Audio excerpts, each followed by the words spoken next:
Muy buenos días a todos. Los especialistas de las diferentes direcciones regionales de educación y las unidades de gestión educativa local, quisiéramos darles la bienvenida en nombre del Ministerio de Educación, en particular de la Dirección de Gestión Escolar, DIGE, y también a nombre de la DIFOCA, que es la Dirección de Fortalecimiento de Capacidades, quienes nos ayudan con todo el soporte técnico para que sea posible esta asistencia técnica programada para el día de hoy.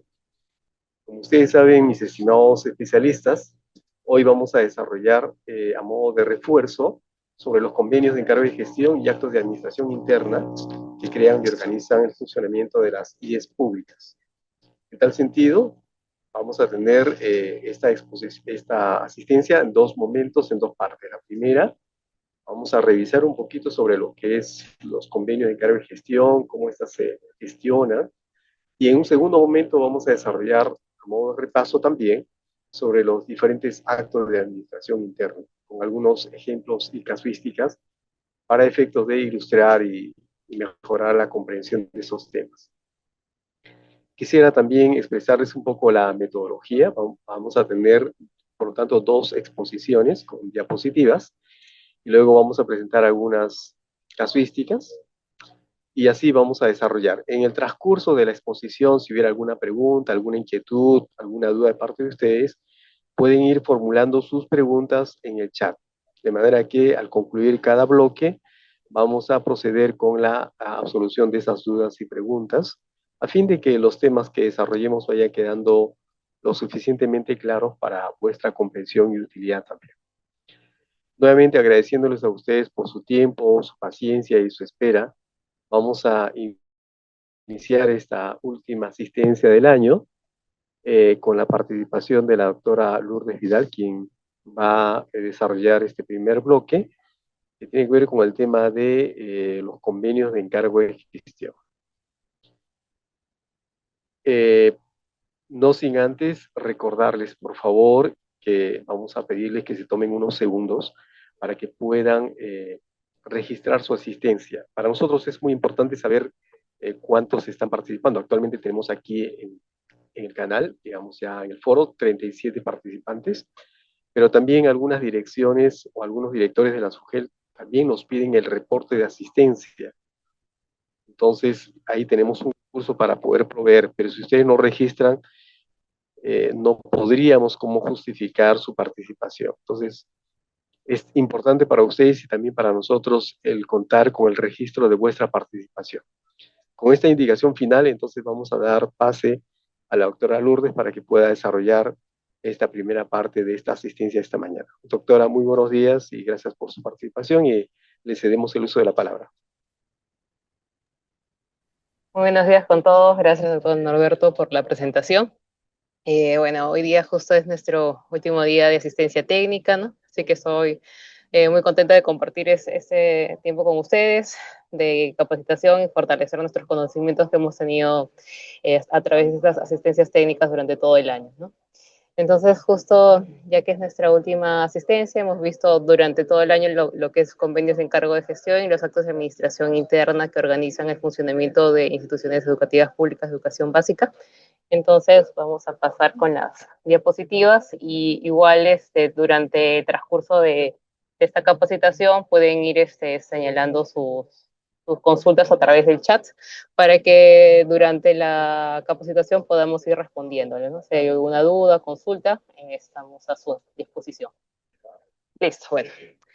Nuevamente, buenos días y bueno, y comenzaremos con esta asistencia técnica a esta hora de la mañana, muy contentos y para poder reforzar estos conocimientos. Entonces, el primer tema que vamos a ver en nuestra capacitación es, es justo el contenido de la ATA. Vamos a dar un breve repaso, ¿no?, de lo que son los tipos de gestión de instituciones educativas públicas. Luego vamos a ver los aspectos normativos sobre convenio de encargo de gestión.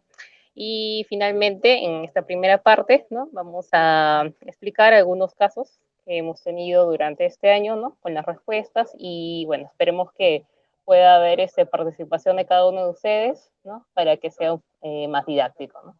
¿Cuál es el objetivo, ¿no? De esta capacitación es brindar alcance, ¿no? A todos ustedes, ¿no? Que son especialistas de la DRE, y UGEL, ¿no? Respecto a la implementación de la normativa vigente relacionada con la aplicación del convenio de encargo de gestión, al igual que los actos de administración interna que está regulado a través de esta regulación especial de marco normativo, la 510-2017 Minedo, ¿no? Que es referente a los actos de administración interna que organiza el funcionamiento de las sillas públicas de educación básica. Entonces, empecemos con los tipos de gestión, ¿no? Que es la base de todo para poder continuar con los siguientes temas. Entonces, como saben, en nuestra Ley General de Educación, ¿no? La Ley 28044 y su reglamento, ¿no? Clasifica a las instituciones educativas de educación básica en dos tipos, ¿no? En primer lugar, por su naturaleza, ya sea pública o privada, ¿no? Entonces, justo a través de esta diapositiva, ¿no? Se puede graficar eso, ¿no? Ahí se ve las escuelitas, ¿no? Las escuelas públicas y las escuelas privadas. Entonces, es la naturaleza que sería el primer tipo de clasificación de acuerdo a lo que está descrito en nuestro reglamento de la Ley General de Educación, ¿no? Entonces, luego de tener la naturaleza, ¿no? Pasamos al tipo de gestión, ¿no? Entonces, el tipo de gestión, en cuanto a las instituciones educativas públicas, que es lo que se va a centrar nuestra ATA, ¿no? Se clasifica en tipo A, tipo B, ¿no? Tipo A, que es el IE pública de gestión directa, y tipo B, el IE pública de gestión privada. Eso es en cuanto a las instituciones educativas públicas. Y en cuanto a las instituciones educativas privadas, ¿no? Su tipo de gestión es IE de gestión privada, ¿no? Entonces, para pasar rápidamente con lo que es IE de gestión privada, ¿no? Esta, que no es la base de esta ATA, ¿no? Pero vamos a dar algunas pinceladas, ¿no? Que es, esas instituciones educativas privadas se clasifican, ¿no? En IES fiscalizadas, IES privadas de la Iglesia Católica, y que son promovidos por privados, ¿no? Todas estas, ya tanto las instituciones educativas fiscalizadas como las instituciones educativas privadas de la Iglesia Católica, ¿no? Todos tienen su propia reglamentación, ¿no? Por ejemplo, las fiscalizadas, ¿no? Su marco normativo es el Decreto Supremo 001-2010, ¿no? A través de la cual, ¿no? Se va a aprobar la normativa para la organización y funcionamiento de las instituciones educativas fiscalizadas de educación básica, ¿no? Y lo que es instituciones educativas privadas de la Iglesia Católica, que es a través del reglamento de centros educativos de acción conjunta, que es la 483 del año 89, ¿no? En la cual el Estado, a través de ese reglamento, con, con el concordato de la Iglesia Católica, ¿no? Del Vaticano, ¿no? Hacen este reglamento a fin de que el Estado ayude con la financiación de plazas directivas docentes y administrativas, ¿no? En este tipo de instituciones educativas privadas, ¿no? Y lo que es promovido por privados es todas las instituciones educativas privadas, ¿no? Es a través del el decreto 005-2021, ese que aprueba el reglamento de las instituciones educativas privadas de educación básica, que es la que está vigente, ¿no? Entonces, como nuestra data se va a basar específicamente en lo que es público, vamos a incidir en la tipología primero de lo que es la gestión directa y luego lo que es pública de gestión privada. Entonces, ¿por qué una IE pública de gestión directa? ¿No? ¿Qué es lo que significa? ¿No? Significa que está gestionada, como bien indica el nombre, de manera directa por la autoridad pública del sector educación o de otros sectores o instituciones del Estado. ¿No? Sabemos que las instituciones educativas públicas a cargo del sector de educación son aquellas instituciones educativas que son gestionadas de manera directa, ¿no? Por autoridades del sector de educación, ya sea ¿no? Por los órganos directivos de las regiones como son las UGEL y la DRE. Entonces, por otro lado, ¿no? Las instituciones educativas públicas a cargo de otros sectores o instituciones del Estado, sabemos que son aquellas que son gestionadas por autoridades de sectores distintos, ¿no? Del sector de educación, como puede ser el sector, por ejemplo, del Ministerio de Defensa, ¿no? En caso del sector de defensa, a través de, por ejemplo, de las Fuerzas Armadas, ¿no? Y también dentro de este rubro también se encuentran las universidades públicas, ¿no? Por ejemplo. Y tenemos luego la figura del tipo de y pública de gestión privada, ¿no? La I pública de gestión privada, la naturaleza de esta también se mantiene la naturaleza pública, ¿no? Y esta es inalterable, ¿no? Sin embargo, en ese caso, la institución educativa va a ser gestionada ¿por quién? Por una entidad sin fines de lucro, ¿no? Una entidad sin fines de lucro, que es lo que se entiende por una entidad sin fin de lucro, por nuestro marco normativo, como una entidad con personería jurídica de derecho público, pero no estatal, ¿no? Porque no forma parte del Estado. Pues las instituciones educativas públicas de gestión privada pueden ser administradas por entidades privadas sin fines de lucro, como la Iglesia Católica o las ONGs, por ejemplo, ¿no?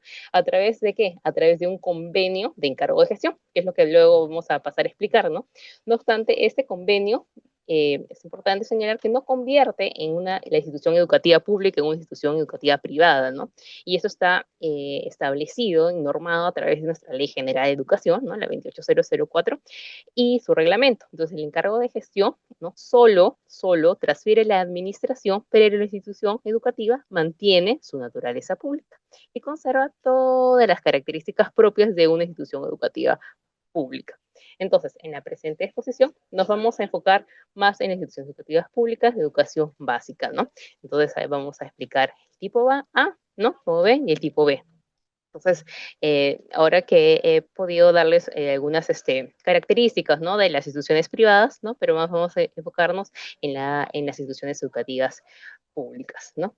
Entonces, vamos a ver las características de esas instituciones educativas públicas, ¿no? La institución educativa pública de gestión directa es una institución educativa que es creada y sostenida por el Estado.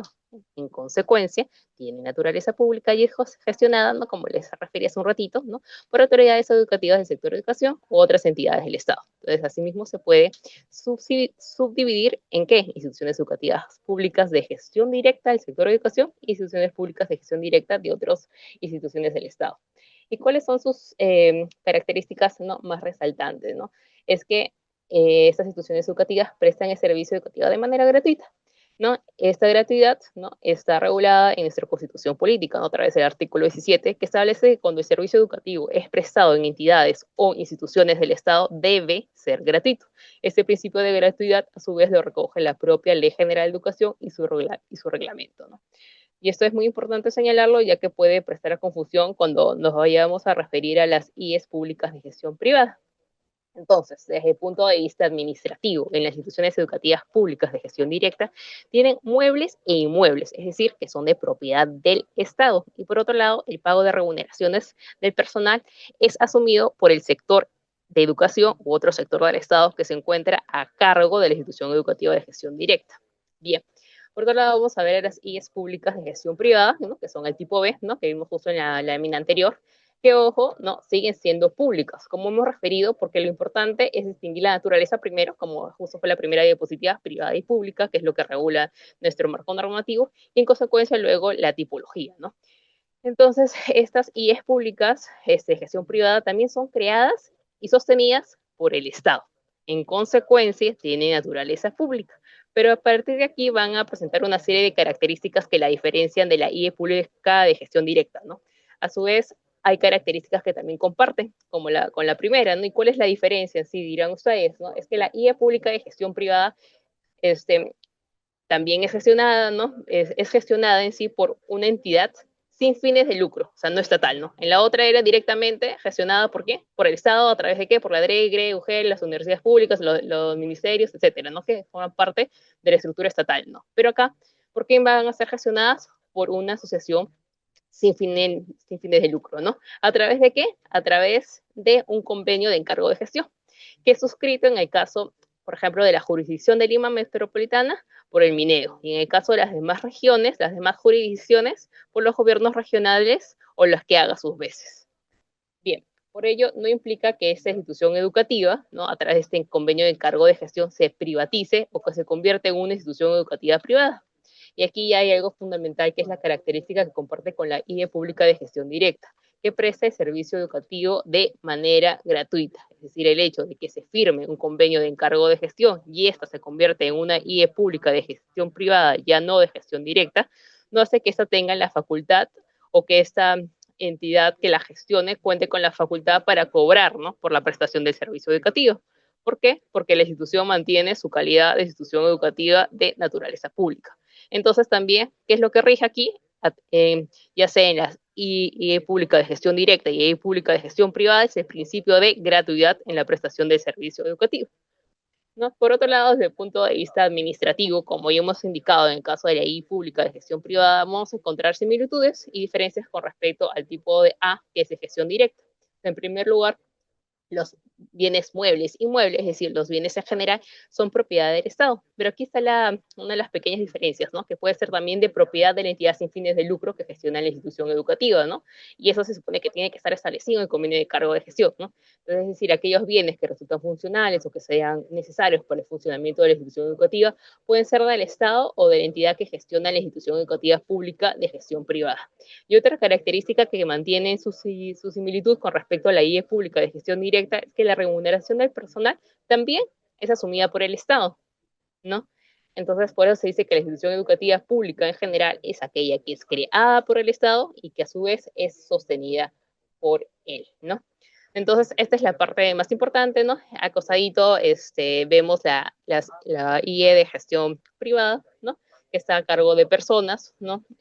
Naturales o jurídicas de derecho privado autorizadas por las instancias descentralizadas del sector de educación, ¿no? Entonces, son creadas y también son creadas por iniciativa privada y su funcionamiento es autorizado por la GRE de la jurisdicción a través de instancias descentralizadas del sector de educación, ¿no?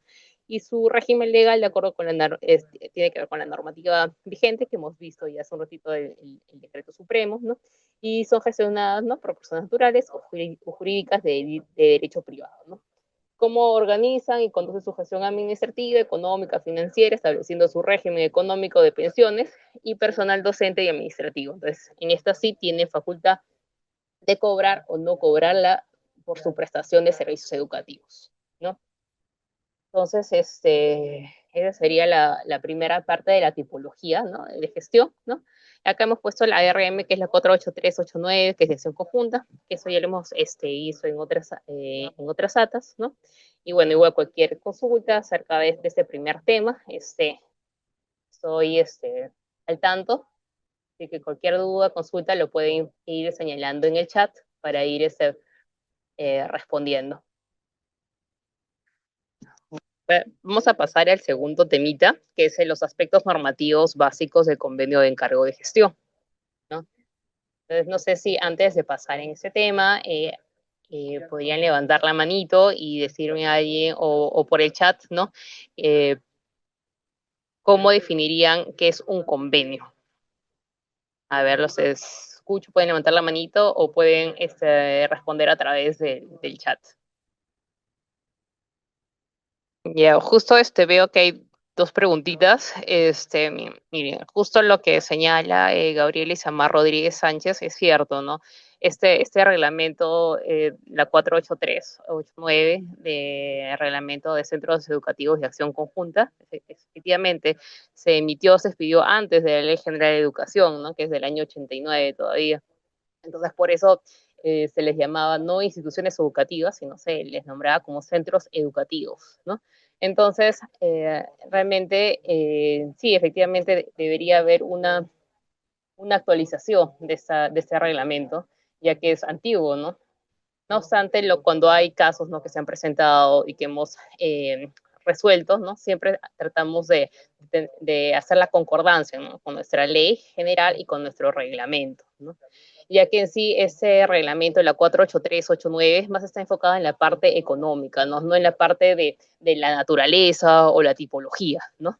Entonces, por eso en las otras ATAs que hemos realizado, que hemos definido y explicado la naturaleza de cada una de esa clasificación de los centros educativos de acción conjunta, ¿no? Que tiene financiación mixta, gratuita y la otra por convenios, ¿no? Se señaló que estas instituciones educativas, en concordancia con la ley y la Ley General de Educación y el reglamento, son instituciones educativas privadas solamente con la excepción de la clasificación de instituciones educativas en convenio, ¿no? Que se pueden equiparar con las instituciones educativas públicas de gestión privada, ¿no? Ya que así lo hemos establecido y así los hemos señalado en muchos oficios y hemos podido hacer esa comparativa, ¿no? Entonces sí es cierto de que debe haber una actualización a fin de que pueda haber una mayor claridad, ¿no? A veces en esos conceptos que ya son antiguos, ¿no? Y la segunda pregunta de Marlene, que dice, buen día, ¿podría tener una promotoría, una I pública de gestión privada? No, la promotoría no solamente está enfocada y establecida en las instituciones educativas privadas, ¿no? En el decreto supremo de reglamento privado se entiende la promotoría, ¿no? En lo que es instituciones educativas públicas no hay promotoría, ¿no? Entonces, no hay que confundir eso. A pesar de que una institución educativa pública de gestión privada, no, de repente hay una confusión ya como es privada, entonces de repente hay promotoría, no, pero sigue siendo la naturaleza pública, ¿no? Entonces, por eso es importante cuando se inicia esta capacitación señalar que hay dos, solamente hay dos tipos, ¿no? Pública y privada. Y lo que es pública, ¿no? Se clasifica en dos tipologías, ¿no? En la A y la B, ¿no? La A, que era gestión directa, y la B, que es gestión privada. Pero eso no significa que a través de un convenio de cargo de gestión con la asociación sin fines de lucro vaya a convertirse en la institución educativa y cambie su naturaleza de pública a privada, ¿no? Por ende, no hay promotoría, solamente la aplicación de la promotoría, ¿no? Solamente está regulada en el decreto supremo de reglamento de instituciones educativas privadas. Bueno, espero que esté más claro he podido resolver sus consultitas. Igual cualquier cosa pueden seguir indicándome en el chat alguna duda adicional. Y vamos a pasar al segundo tema, que es el convenio de encargo de gestión. Y para terminar justo con esa consulta, de repente, para tener un poco claro, no tienen la promotoría, sino tienen la gestión. O sea, por eso esa gestión lo tiene ahora la asociación sin fines de lucro. No tiene la promotoría, sino tiene el encargo de gestión. Entonces, para todas las instituciones educativas públicas de gestión privada. Ya, ahora sí. Entonces, justo le estaba preguntando, ¿no? ¿Qué tenemos por concepto, ¿no? De qué es un convenio de encargo de gestión? ¿No? Bueno, es decir, ¿qué es un convenio para ustedes? Ya, justo ahí pusimos un QR, ¿no? Que es justo la respuesta de qué es un convenio, pero igual si ustedes tienen alguna otra definición, otro concepto, a ver si es que me lo pueden brindar. Bueno, ya que no se animan, bueno, les explicaré. A ver, explicaré esto, justo es un temita que hemos estado viendo ¿no? Durante el año, ¿no? Es importante que estos conceptos en el día a día lo manejen súper bien, ¿no? Entonces, ¿qué es un convenio en primer lugar, ¿no? El convenio es el acuerdo de voluntades, ¿no? Por el cual dos o más partes, ¿no? Se comprometen a desarrollar actividades de interés común, ¿no? Incidiendo en qué? En el logro de metas y objetivos institucionales, ¿no? Que tiene, por ejemplo, el MINEO, ¿no? Lo cual implicaría siempre, lo cual en ningún caso, ¿no? Implicaría fines de lucro, ¿no? Entonces, en sí es ese acuerdo, ¿no? De voluntades de dos o más partes. Entonces, justo hemos señalado justo estas dos resoluciones, la resolución de Secretaría General, las 211-2017 y la resolución directoral 519-2024, que son normativas que nos pueden ayudar en sí para este tema del convenio de encargo de gestión, ¿no? Ya que en sí, como sabrán, hubo la derogación de este reglamento, ¿no? Que regulaba lo que era convenios y convenios de encargo de gestión de la 326-2020, ¿no? Pero tenemos en sí, ¿no? La ley 2744, que es el marco normativo general, ¿no? Y estas normas que justo acabo de señalar, que en sí son de mucha ayuda para poder resolver casos y tener presente de cómo elaborar un convenio específico, un convenio marco, un convenio de cooperación interinstitucional y el convenio de encargo de gestión. Entonces, pasaremos a hablar un poquito de cuál es la diferencia, ¿no? De un convenio de cooperación o colaboración interinstitucional, ¿no? Y un convenio de encargo de gestión. Entonces, el convenio de cooperación, colaboración interinstitucional, ¿qué es? Es el acuerdo que desarrolla acciones para el intercambio de información, experiencias de trabajo, mediante redes de colaboración en aspectos pedagógicos y administrativos, ¿no? Entonces, ¿cuál es la diferencia? Es que a veces nos dan solicitudes, ¿no? Señalándonos, díganos cuál es la diferencia en sí de un convenio de cooperación interinstitucional y un convenio de encargo de gestión. Entonces, la diferencia sí es que el convenio de encargo de gestión, ¿no? Como su nombre lo señala, es la que otorga, ¿no? La gestión integral de instituciones educativas públicas a entidades sin fines de lucro, ¿no? Implicando una responsabilidad directa en qué? En su funcionamiento, ¿no? En contraste, el convenio de cooperación busca el intercambio de información y experiencias entre instituciones para fortalecer capacidades pedagógicas y administrativas. Entonces, el involucramiento en el primer caso es de gestión directa, mientras que en el segundo, en el de cooperación interinstitucional, es de apoyo mutuo, ¿no? Entonces, el primero, el de convenio de encargo de gestión, gestiona y en contraparte, ¿no? El otro es el que va a brindar, ¿no? Ese intercambio de experiencias e información, ¿no? Donde van a compartir y ahí van a aprender conjuntamente, ¿no? Entonces, continuamos. Entonces, el encargo de gestión, ¿no? Es una figura que encuentra asidero normativo de manera general, como justo les estaba explicando, en la Ley de Procedimiento Administrativo General, ¿no? La Ley 2744, ¿no? Que está compendiado en el texto único ordenado, que es nuestro Decreto Supremo 004-2009.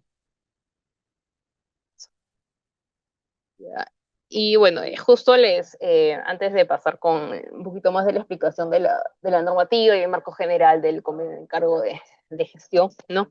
Es importante, yo les he venido repitiendo en otras atas, ¿no? De que es importante que tengan mapeado la directiva 003-2017 Minedo, aprobada por la RCG 111 de 2017, ¿no?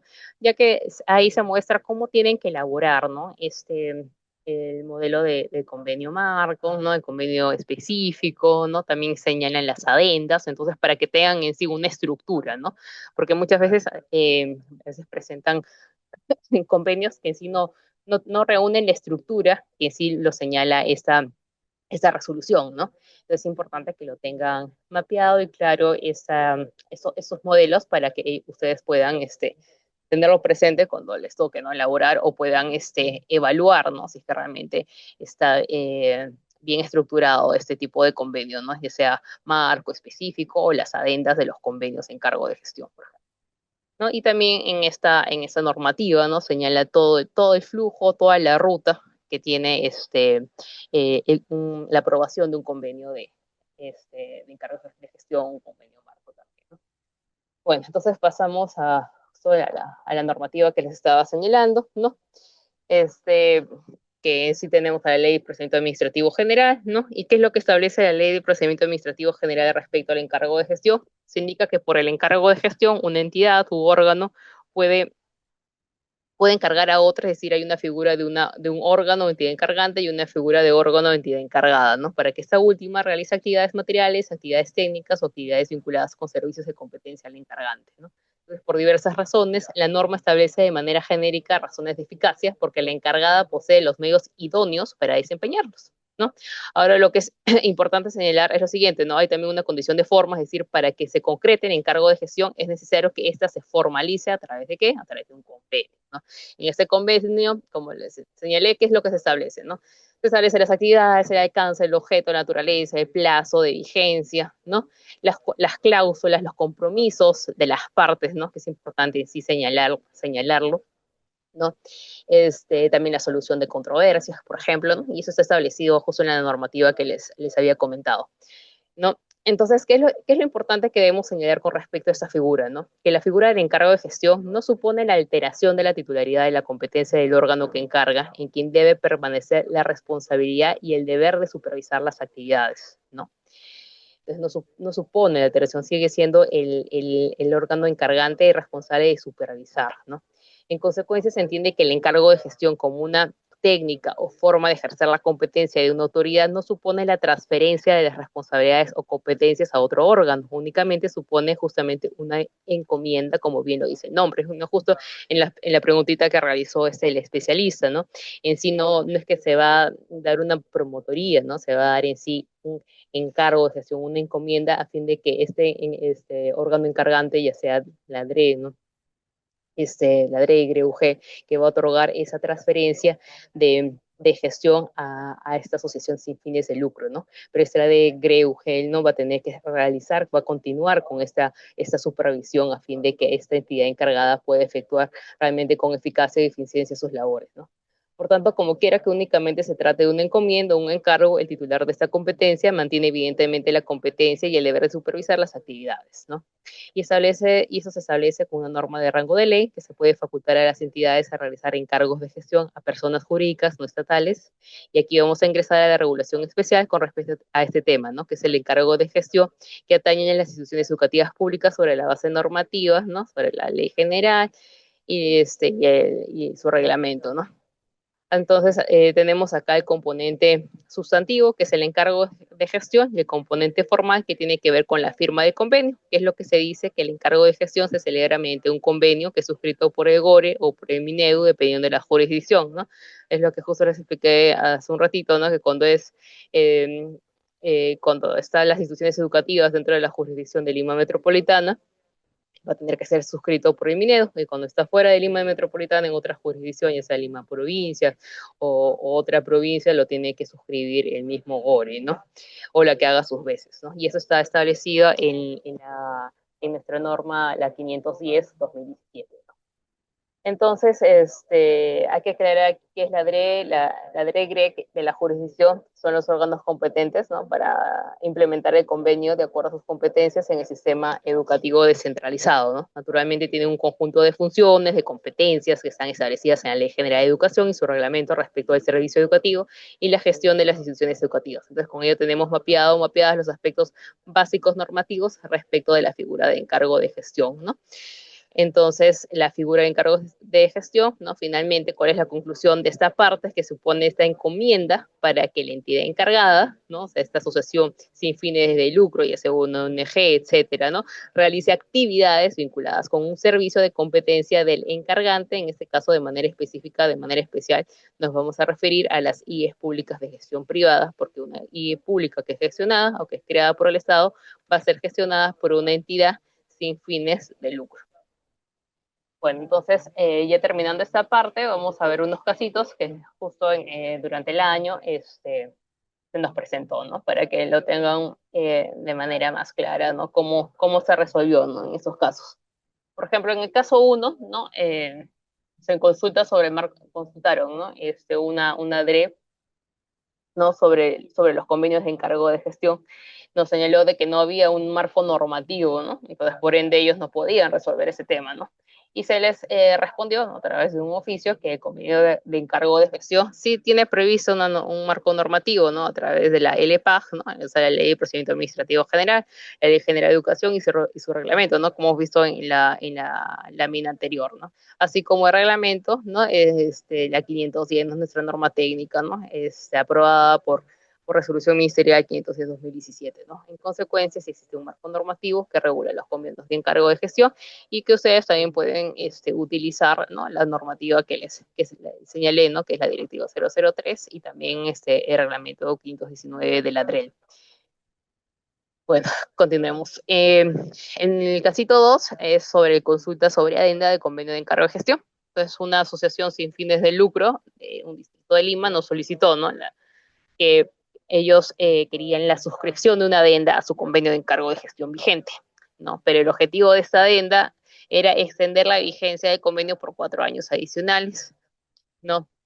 Pero ellos querían cambiar de institución educativa pública, o sea, querían cambiar el objeto. Entonces, al final ellos nos consultan y a ustedes también les pregunto si es viable legalmente realizar una adenda a un convenio de encargo de gestión, incluyendo una nueva institución educativa pública de gestión directa y una jurisdicción de UGEL distinta, ¿no? Porque ellos señalaban que tenían muchos problemas con esa institución educativa pública y querían hacer el cambio, ¿no? Y hacer esta adenda.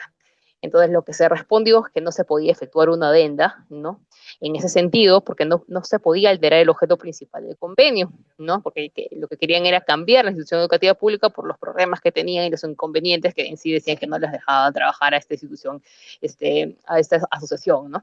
Entonces nosotros señalamos que no se podía sustituir la institución educativa acordada porque eso estaría alterando, ¿no? El objeto del convenio primigenio, ¿no? Especialmente si esta aún no se ha definido ni se conocen sus condiciones, ¿no? De esta nueva institución educativa. Además, el Minedo también indicó que cualquier propuesta de convenio de gestión para una I pública de educación básica ubicada en el ámbito de la DRE debe ser presentada ante dicha instancia para que sea evaluada en coordinación con la UJEL respectiva. No, en observancia de la resolución ministerial 510-2017. Posteriormente, la propuesta debe ser elevada al Minedu, ¿no?, con una opinión favorable y seguir el procedimiento de aprobación de acuerdo a lo que nos señala esta directiva 003-2017, ¿no? Minedu. Y tenemos el casito 3, que es consulta sobre vigencia de convenio, ¿no? Que una ADRE nos consultó respecto al tipo de vigencia de convenio, ¿no? Si es que el tiempo de vigencia para todos los convenios tienen que ser de 5 años, considerando los servicios educativos, ¿no?, que se pretendía crear. Entonces, lo que se señaló es que no, porque en nuestro marco normativo no está señalado, no está establecido el periodo de vigencia que debe tener un convenio, ¿no? Entonces, eso se respondió, ¿no?, que de acuerdo a eso la misma DRE no tenía que en sí determinar el plazo que consideraba pertinente, toda vez que no existía una normativa nacional del sector de educación que establezca un tiempo y un periodo específico, ¿no? Y el último casito, que nos pareció interesante, era sobre la renovación del convenio de encargo de gestión, ¿no?, que una ONG nos consultó respecto a la renovación del convenio de encargo de gestión con las CIEs públicas de educación básica ubicadas en Lima, provincia, ¿no? La pregunta fue si correspondía a Minedu la evaluación y atención de la prórroga de referido convenio, ¿no? En este caso, de acuerdo a la exposición de hoy, ¿no?, obviamente que no. La respuesta fue negativo, porque Minedu no le correspondía, ¿no?, la evaluación ni la suscripción del convenio, ya que en este caso tenía que ver en sí la evaluación la misma DRE, ¿no?, de esa jurisdicción de la provincia, ya que de acuerdo a nuestra norma técnica, la 510-2017 Minedu, está establecido, ¿no?, de que todo lo que es Lima Metropolitana es solo de Minedu, y todo lo que está fuera de la jurisdicción de Lima Metropolitana tiene que verlo la misma DRE o GRE, ¿no?, correspondiente. Entonces, bueno, esta primera parte se ha concluido. Ha sido un gusto. Igual voy viendo si es que hay alguna pregunta, a ver si es que hay, para poder contestarla y poder pasar al segundo tema con el doctor Norberto, que nos va a explicar sobre los actos de administración interna. A ver, Licet Macro, sí, justo acabo de ver su respuesta. Sí, excelente, excelente. Es un convenio, es un acuerdo formal entre dos o más personas. Empresas, instituciones, organizaciones en las que todas las partes se comprometen a cumplir ciertas condiciones, obligaciones, claro. En sí, el fin es los beneficios, ¿no? Los beneficios en común, ¿no? Lograr las metas y objetivos comunes. Excelente, muy bien. A ver, Gabriela Isamar Rodríguez dice, no si es factible que convenio encargo gestión, la entidad gestora estipule que la contratación de plazas docentes sea a propuesta de la Iglesia, teniendo en cuenta que el 510 menciona que para la creación de una IE pública es un requisito indispensable la disponibilidad de plazas para su creación, siendo estas plazas docentes las excedentes del proceso de racionalización y que se destinan para la creación. El plazo de vigencia del convenio puede ser de manera determinada o mayor de 10 años. ¿Qué pasa si se crearon IES públicas de gestión privada por convenio? Pero estos convenios son antiguos y no han sido renovados en su debido momento, por lo tanto, a la fecha se encuentra sin vigencia. Ya, bueno. Dando respuesta a la primera pregunta, ya que estamos menos divididos en las preguntitas, ¿no? Sí es factible, ¿no?, que se estipule la contratación de plazas que sea propuesta por la Iglesia, ¿no? O por la asociación sin fines de lucro, ¿no? Pero eso se tiene que, o sea, una cosa, o sea, no hay que confundir que lo que es, obviamente, que son IES públicas ya sea de gestión privada, se tendría que ver cuáles en sí son de acción conjunta o en sí son IES públicas de gestión privada, ¿no? Pero bueno, de acuerdo a esa pregunta sí es factible, ¿no? Pero acuérdense que la 510-2017 Minedu solamente está enfocada a las instituciones educativas públicas de educación básica, o sea, ya sea de gestión directa o instituciones educativas públicas privadas. Entonces, por ejemplo, en un convenio de encargo de gestión ya no sería necesario como que estipular lo de las plazas, porque se entiende que lo de las plazas eso lo va a tener que ver en sí directamente el Estado, ¿no? Entonces, pero si es que me está señalando lo que es iglesia, se tendría que ver si el caso en concreto, porque puede ser que estamos hablando de una institución de acción conjunta, ¿no? Y esa de repente de financiación mixta o financiación gratuita, ¿no? Entonces se tendría que ver en sí el caso en concreto y ver los antecedentes para poder en sí responder bien a esa pregunta, ¿no? En la segunda, que me dices, el plazo de vigencia de convenio puede ser de manera determinada o mayor a 10 años. ¿Qué pasa si se crearon y públicas y se prueba por convenio? Ya, en sí nuestra normativa, ya sea el reglamento, la Ley General de Educación, no establece, ¿no? Igual que la directiva que les he señalado, nos señalan de manera expresa, ¿no? De que haya un periodo en que puede ser, por ejemplo, 3 años, 4 años, ¿no? Pero obviamente no, si vemos el caso en concreto y la realidad no puede ser de manera indeterminada, porque estaría yendo en contra en sí de la naturaleza y lo que está establecido también en el reglamento, ¿no? Entonces, en sí, eh, en sí los especialistas, ¿no? Ya sea los especialistas legales de la DRE, UGEL, que van a tener que en sí ver el caso en concreto, no, obviamente que de acuerdo a lo que está establecido en nuestro marco normativo no van a poder aceptar o decir sí de manera indeterminada que se den los convenios, ¿no? Creo que casi siempre la mayoría de convenios tienen una vigencia a veces aproximada de 4 o 5 años, ¿no? Entonces no podría ser un determinado, ¿no? Entonces, pero tendrían que evaluar en sí, por ejemplo, si ponen 2 años, 4 años, 5 años, si es que realmente amerita, ¿no? De acuerdo a los antecedentes y todo lo de este convenio, ¿no? De encargo de gestión. Y para que se pueda hacer una prórroga o un convenio, tiene que en sí establecerse de acuerdo a lo que señala a la ley de procedimientos, ¿no? Que es nuestra ley base, ¿no? Y luego poder concordarlo, ¿no? Con la ley, reglamento de la 28044, ¿no? Y también de la 510 y también de la directiva que les he señalado, ¿no? Donde en sí se establece en la directiva 003/2017, se establece cómo tendría que ser el proceso para que puedan realizar, efectuar la adenda, ¿no? Cuáles son los requisitos y todo lo demás. A ver, Roger Salcedo Benítez, muchas veces firman convenios con organizaciones privadas por causales, por ejemplo, que no se cuenta con un local propio para el funcionamiento de una I pública. Claro, sí, sí, sí. Sí, a veces hay esos inconvenientes, ¿no? Que se supone que en sí la OG del DRED tiene que haber eh, un análisis, ¿no? Una evaluación, porque no pueden firmar, o sea, sin tener en cuenta eso, ¿no? Un local propio y firmar a ciegas, como se dice, ¿no? Se supone que tiene que haber una documentación, una evaluación, ¿no? Entonces, para eso tiene que pasar, entiendo, por la parte legal, ¿no? Del mismo GEL, la misma DRE, para poder evaluar y entender bien si es que se firma o no se firma este convenio de encargo de gestión, ¿no? Porque si es que no hay un local propio y todo demás, ¿cómo se va a poder dar un funcionamiento de esta institución educativa, ¿no? Que si lo que se quiere es mejorar la calidad de gestión escolar, ¿no? Para los estudiantes, ¿no? Entonces eso creo que ese es lo primordial, ¿no? Que no debería firmarse ese tipo de convenios. Este, eh, bueno, voy a pasar ahora con mi compañero, el autor Norberto, que va a poder dar respuesta a las siguientes preguntas. Conmigo ha sido todo, ha sido un gusto poder estar con ustedes y bueno, hasta la próxima data y bueno, felices fiestas también y nada, cuídense mucho, abrazos. Gracias, Lourdes. Hay dos últimas preguntas. Para no dejar suelto, respondemos rápidamente. Hay una pregunta de, a ver, Gabriela Isamar. Pregunta, de acuerdo a la RM 483-89, que menciona el tipo de financiamiento mixto, ¿qué les da la potestad a la entidad gestora a cobrar una pensión mínima, pero quién o qué se consideraría una cuota mínima? Bueno, al respecto hay un vacío normativo.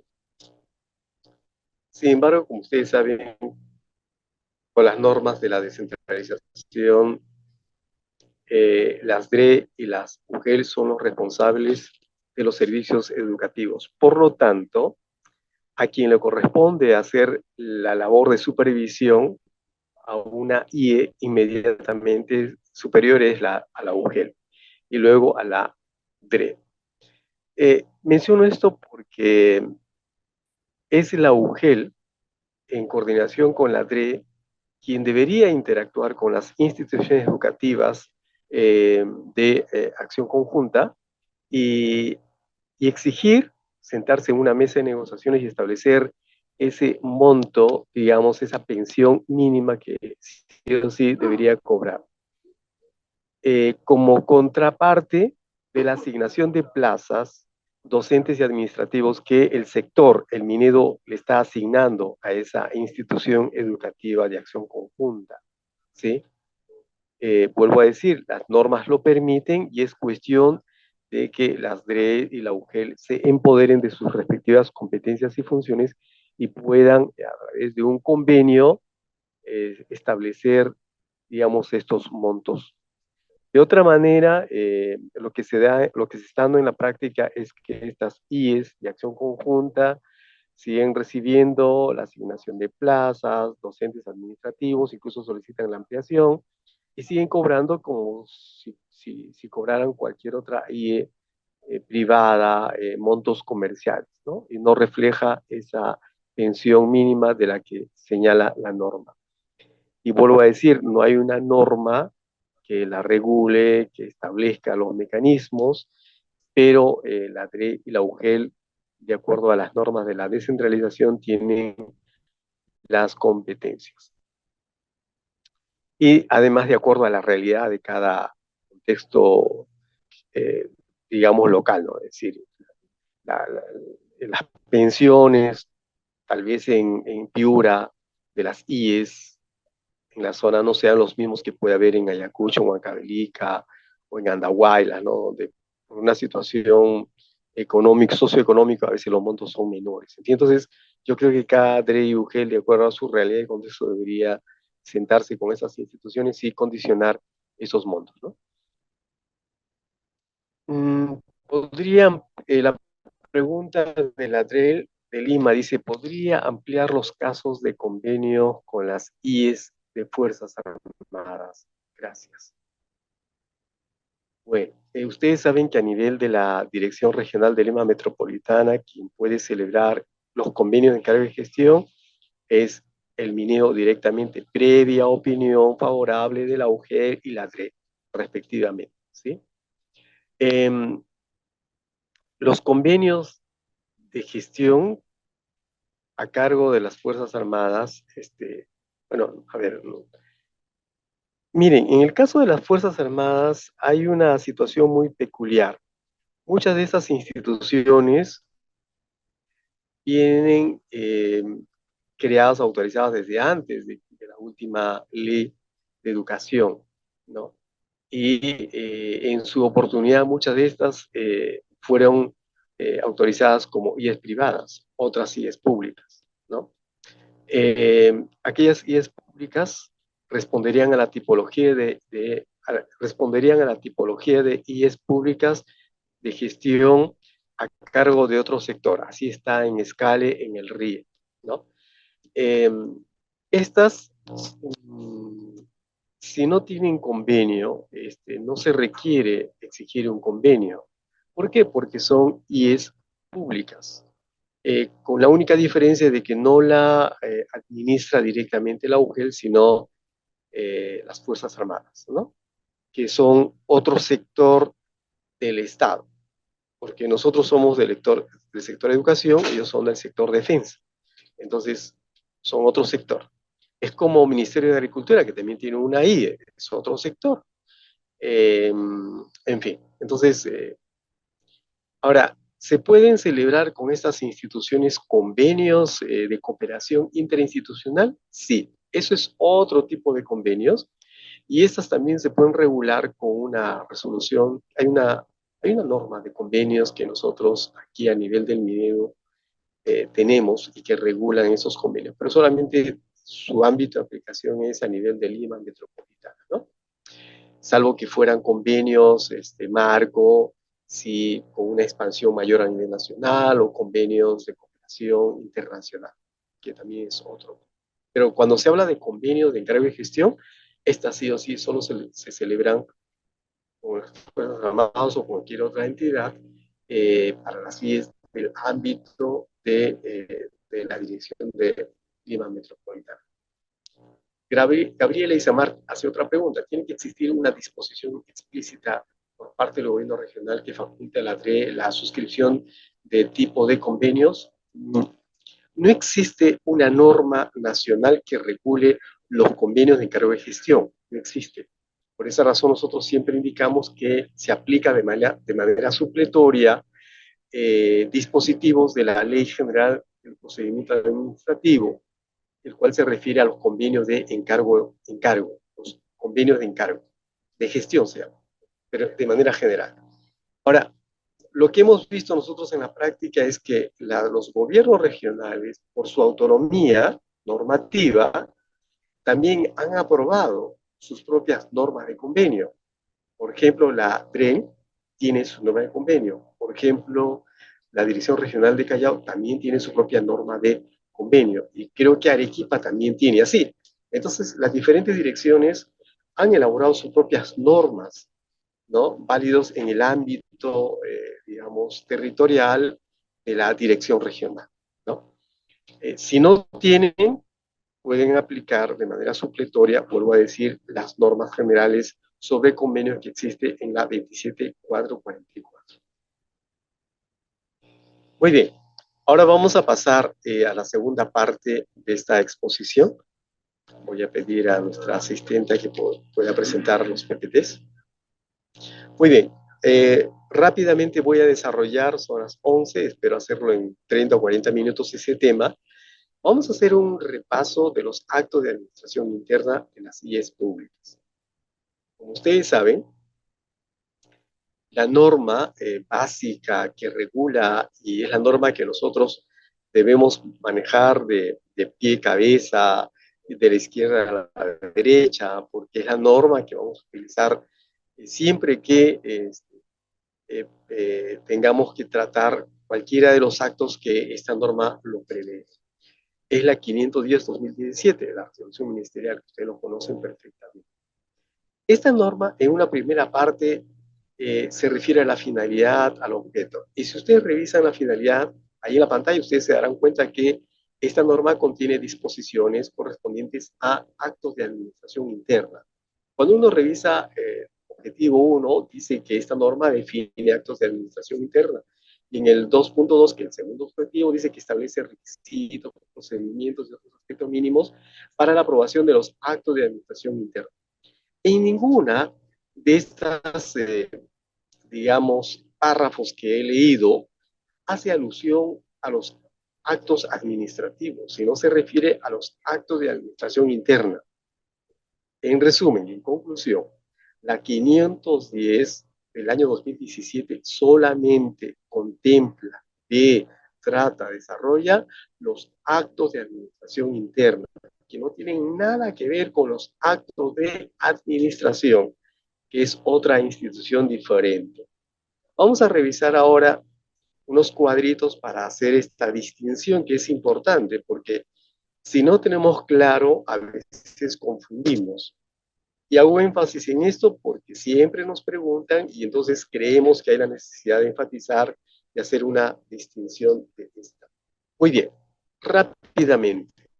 Aquí he elaborado un pequeño cuadro comparativo para hacer una distinción de lo que es un acto de administración interna, que son actos administrativos que en el caso nuestro no la vemos, ¿no? Muy bien. La definición. Como ustedes pueden ahí advertir, hacer un acto comparativo, los actos de administración interna son decisiones o disposiciones que emite una entidad con la finalidad de orientar su organización, su funcionamiento interno y además a fin de posibilitar la gestión administrativa de acuerdo a sus competencias y funciones establecidos en la ley orgánica o en el reglamento de organizaciones y funciones. Estas decisiones o disposiciones, llamados actos de administración interna, no producen efectos jurídicos frente a terceros o a externos, a diferencia de los actos administrativos, donde todos los efectos legales, efectos jurídicos, siempre se extienden a los administrados. Aquí, en el acto administrativo, el que emite, digamos, esta decisión será un funcionario, una autoridad administrativa, y, digamos, el efecto va a afectar la actuación de las unidades orgánicas, ¿sí? En cambio, en los actos administrativos, el Estado emite una decisión, una declaración, y el efecto recae en un administrado. ¿Quién es el administrado? Es cualquier ciudadano común y corriente que interactúa con el Estado, ¿sí? Creo que ahí hay una distinción entonces. Los efectos son internos, mientras que el acto administrativo es externo, ¿sí? Salvo algunas excepciones, ¿ah? Cuando se trate de servidores que van a ser afectados en sus derechos, sus obligaciones, por ejemplo, en el caso de los procedimientos administrativos disciplinarios. Ahí sí hay una afectación concreta a una persona en particular, pero que esta persona no es un ciudadano común y corriente, sino que además es un servidor. ¿No? Es un servidor y administrado al mismo tiempo, ¿no? Por el vínculo laboral que tiene. Respecto a la naturaleza, ¿qué podemos decir? Que los actos de administración interna son de gestión interna, no forma parte del ejercicio de la potestad hacia los ciudadanos o administrados externos. ¿Se entiende esto? Espero que se entienda con claridad esto, ¿no? Respecto a los destinatarios, por lo tanto, los destinatarios de esta decisión siempre serán servidores, órganos o unidades dentro de la misma entidad, mientras que los actos administrativos serán las personas naturales o jurídicas externas, llamados administrados. En el tema de los efectos, por lo tanto, los efectos que genera un acto de administración interna son efectos internos, siempre hacia adentro, ¿sí? Hacia los servidores, órganos o unidades. Por lo tanto, no genera efectos jurídicos externos, ¿no? ¿Por qué? Porque solamente regula con estas decisiones o disposiciones aspectos operativos, organizacionales, disciplinarios o de gestión interna. En cambio, en el otro escenario, esta crea, modifica, extingue o declara situaciones jurídicas individuales de los administrados. Por lo tanto, afecta derechos, obligaciones, permisos o establece sanciones, autorizaciones o habilita autorizaciones para la actuación de los administrados, ¿no? En el tema de la impugnabilidad, generalmente los actos de administración interna no son impugnables, con la excepción de aquellas decisiones que podrían afectar a los servidores. Por ejemplo, en el tema de los procedimientos administrativos disciplinarios, los famosos PADs. En el resto de los casos no es impugnable. En cambio, en los actos administrativos, todos los actos administrativos son impugnables vía recurso de reconsideración, apelación, ¿no? Podría ser también revisión, ¿no? Pasamos al siguiente cuadrito. Ahora vamos a ver algunos otros. A ver. Vamos a ver el tema de la motivación, la publicidad y el tema del procedimiento. En el tema de la motivación, si ustedes pueden observar allí, eh, toda decisión tiene que ser motivada, tiene que ser justificada, ¿sí? Pero esta motivación no requiere mucha formalidad, mucha abundancia, mucha precisión, ¿sí? Pero hay que motivarla, sí, porque si no, ¿cómo hago que el servidor que recibe esta decisión o la unidad orgánica que recibe esta directiva pueda actuar si no entiende el sentido, el porqué de esta decisión? En cambio, en el acto administrativo, la motivación es un requisito indispensable de validez. Si no está debidamente motivada, puede ser declarado nulo o es anulable. Y tiene que ser subsanado, ¿sí? Toda decisión debe estar debidamente motivada, dice el artículo 6 de la Ley del Procedimiento Administrativo General. Respecto al tema de la publicidad, los actos de administración interna se pueden notificar. Puede ser por escrito, por documento, se puede comunicar mediante un documento electrónico, tal vez se puede también trasladar mediante no sé, pues un correo electrónico, un mensaje vía WhatsApp. O sea, también la publicidad y la comunicación no reviste formalidad. En cambio, los actos administrativos sí, ¿no? Bajo sanción de declararse nulo, incluso si es que no se ha cumplido. Para que pueda surtir efectos, sí o sí tiene que estar notificado, y además hay todo un procedimiento de notificación, incluso hay formas, digamos, establecidos con cierta prioridad, ¿no? con orden de prelación, digamos. Y esto lo pueden ustedes revisar en el artículo del 20 al 27 de la Ley del Procedimiento Administrativo General. Para emitir un acto de administración interna no se requiere un procedimiento riguroso. El procedimiento lo que hace es formar esta decisión. En cambio, en los actos administrativos, el procedimiento está regulado con plazos, ¿no? Con etapas y con todas las garantías, ¿no? Incluso en el procedimiento de la formación de la voluntad administrativa, incluso hay la posibilidad de que el administrado solicitante pueda intervenir activamente, ¿no? Entonces hay ciertas garantías. Por ejemplo, si yo voy a emitir una sanción, ¿no? En un procedimiento sancionador, el administrado tiene la posibilidad de hacer descargos y hay etapas para presentar el descargo y plazos que uno debe observar. Si no me dan la oportunidad de hacer mi defensa, entonces puede devenir en nulo, porque no se ha respetado el debido procedimiento que establece el artículo 29 de la Ley de Procedimiento Administrativo General, cosa que no ocurre en los actos de administración interna.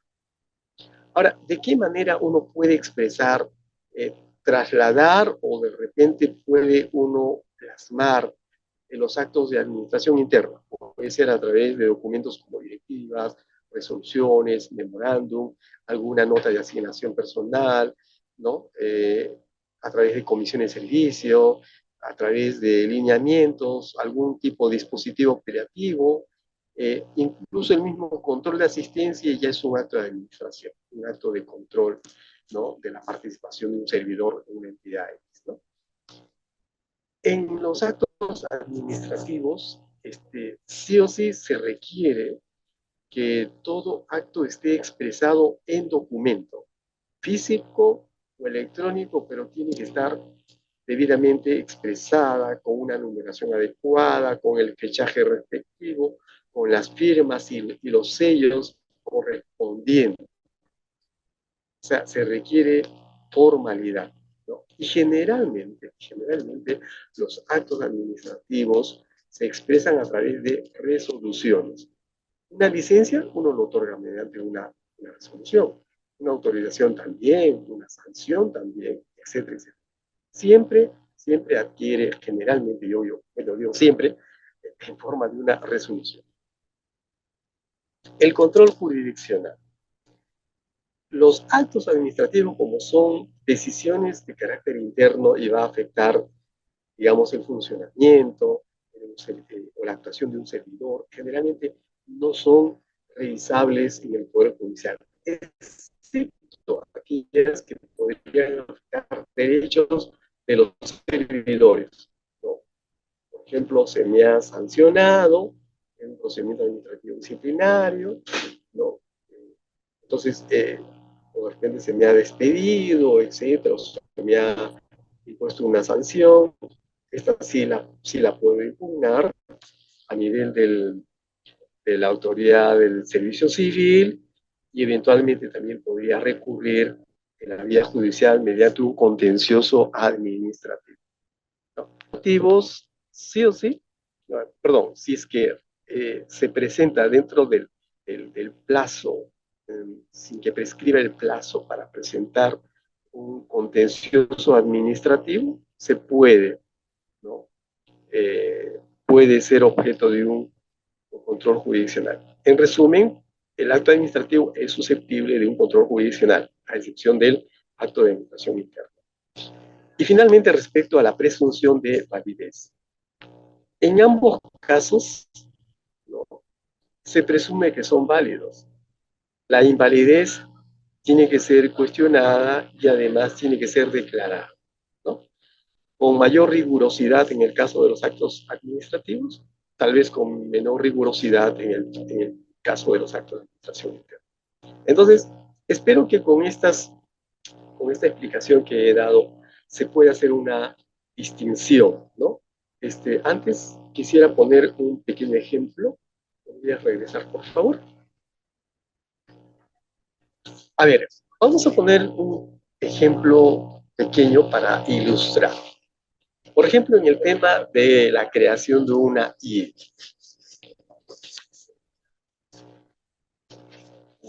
Una institución educativa privada se va a autorizar su funcionamiento mediante una resolución directoral regional. Generalmente, este acto administrativo, llamado resolución directoral general, es la expresión última de todo un procedimiento a través del cual se formó la voluntad de la autoridad regional. ¿Y cuál es el inicio? Es el ejercicio del derecho de petición, que es un derecho constitucional de parte del ciudadano. Cualquier ciudadano que cree tener las condiciones y cree cumplir con los requisitos para solicitar la autorización de una IE, presenta su documento por mesa de partes y empieza a correr los plazos para su atención, ¿no? Y inmediatamente activa la actuación del Estado. En este caso, la Dirección Regional de Educación recibe la petición dentro de los plazos establecidos, evalúa, ¿no? Y está obligado a pronunciarse. Está obligado a pronunciarse. Y su pronunciamiento puede ser impugnable en la vía administrativa o en la vía judicial. No tiene ninguna posibilidad de postergar, dilatar o simplemente encarpetar la petición y dejarlo allí. Eso no ocurre. Bueno, ¿qué pasa en un acto de administración interna? Cuando una población X solicita la creación de una IE pública, esto llega a manos de la UGEL toma el expediente, hace su informe técnico, y si observa que no están todos los requisitos para la creación de una IE lo suficiente, lo podría incluso o bien subsanar o en su defecto podría archivar. ¿Por qué? Porque no hay las condiciones que la norma lo establece. La población solicitante no podría impugnar, no podría decirle, oye, Eugel, ¿por qué tú has encarpetado o por qué tú has archivado mi petición? Sí o sí necesito. No. Entonces la UGEL tendrá que decir, ¿sabe qué, señor? Ustedes han solicitado diciendo que ustedes tienen una población en edad escolar en número considerable para atender una creación. Y nosotros hemos verificado en la data y hemos verificado y resulta que ustedes han acreditado más de lo necesario.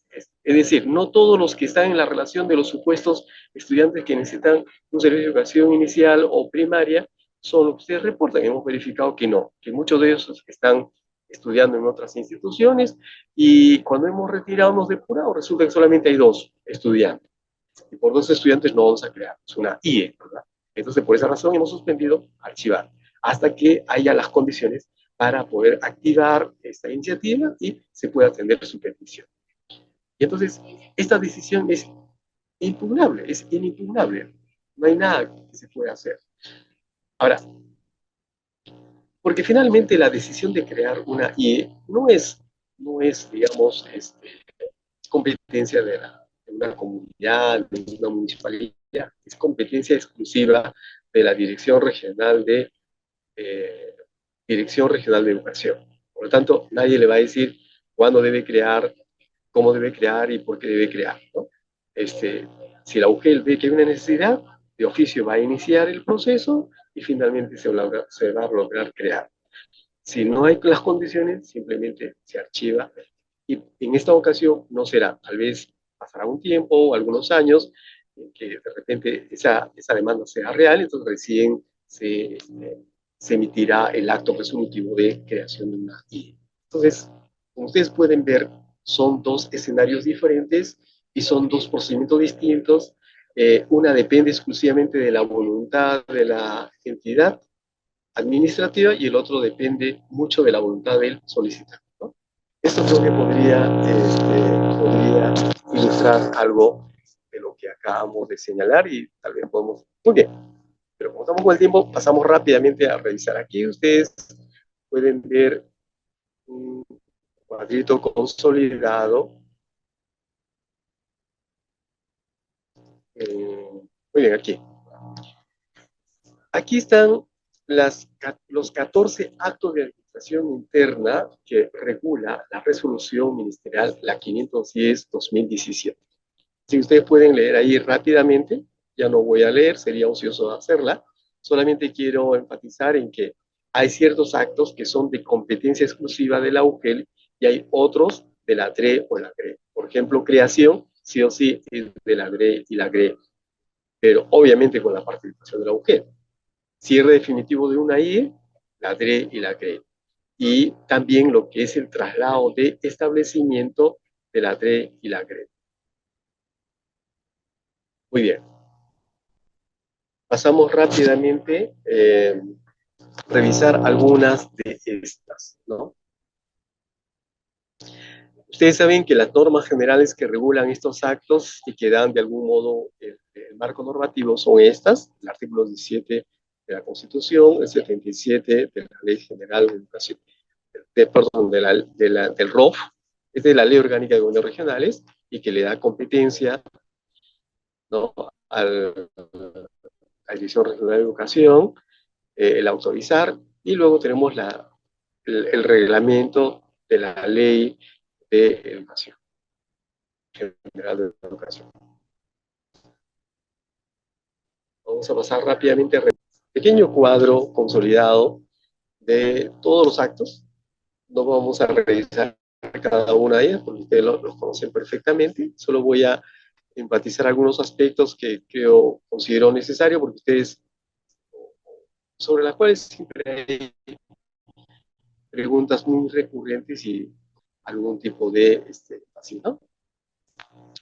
En el tema de la creación de las IES, solo tenemos que señalar que cuando uno va a promover la creación de una IE, sí o sí tiene que observar el cumplimiento del causal. ¿Y cuál es el causal? Que exista una demanda educativa que no está siendo atendida por otras IES en esa localidad, ¿sí? Una IE no se crea por el antojo del alcalde, del director regional de educación, del gobernador regional, de un amigo, o porque la iglesia lo quiere tener su propia IE. No, no, no, no. La creación de una IE responde estrictamente a una demanda educativa que no está siendo atendida por otras IES. Si hay otras IES, entonces se verá la forma de coberturar la asistencia, ya sea ampliando secciones, creando nuevos turnos, ampliando niveles de servicio, no sé, mejorando la infraestructura, en fin, se buscará todas las formas posibles.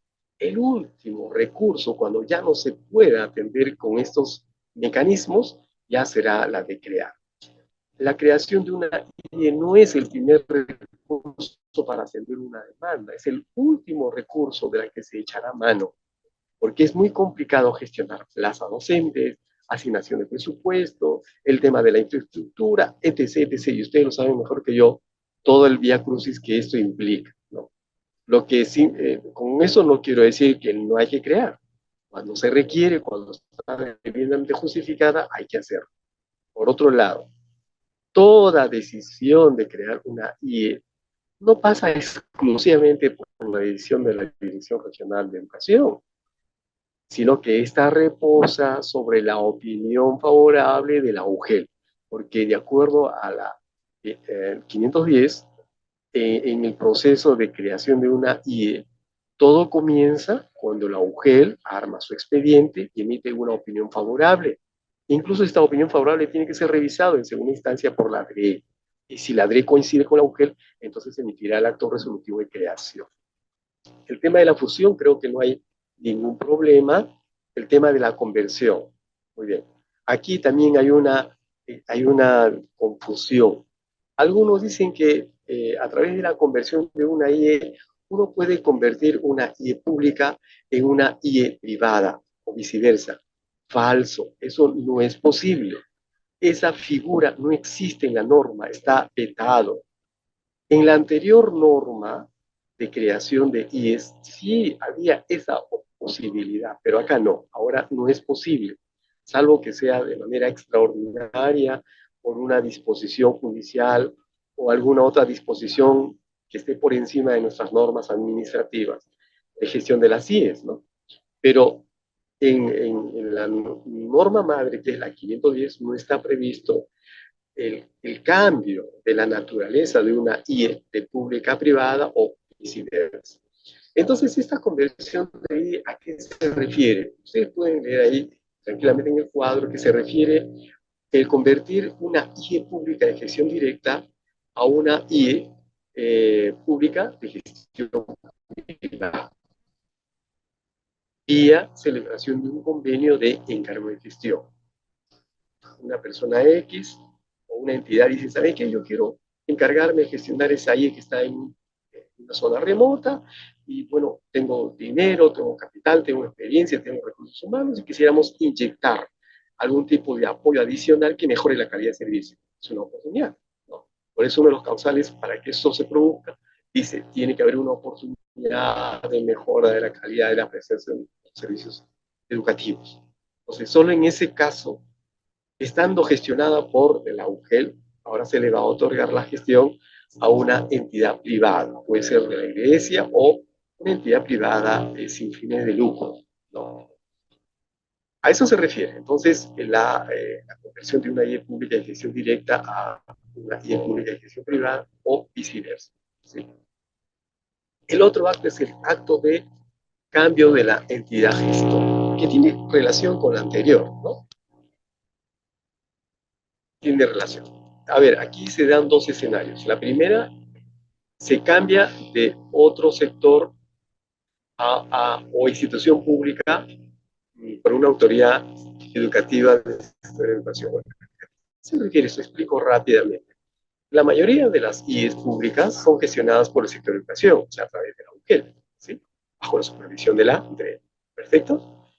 Pero de pronto la Policía Nacional dice, ¿sabes qué? Dice, ahí hay mucho problema, hay pandilleritos, no sé, pues hay indicios de delincuencia juvenil, etc. etc. Y yo como policía nacional quiero intervenir como gestor y para alinear a los chicos.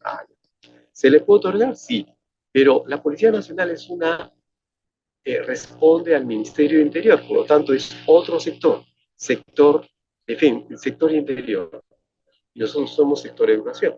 Entonces, de un sector a otro sector. O sea, el gestor que éramos nosotros, sector educación, ahora transferimos la gestión a otro sector. Puede darse también a una institución educativa, por ejemplo, no sé, la municipalidad, que es una entidad pública, dice, ¿sabes qué yo quiero gestionar? También se lo puede. ¿No? No sé, de pronto de salud, como ocurre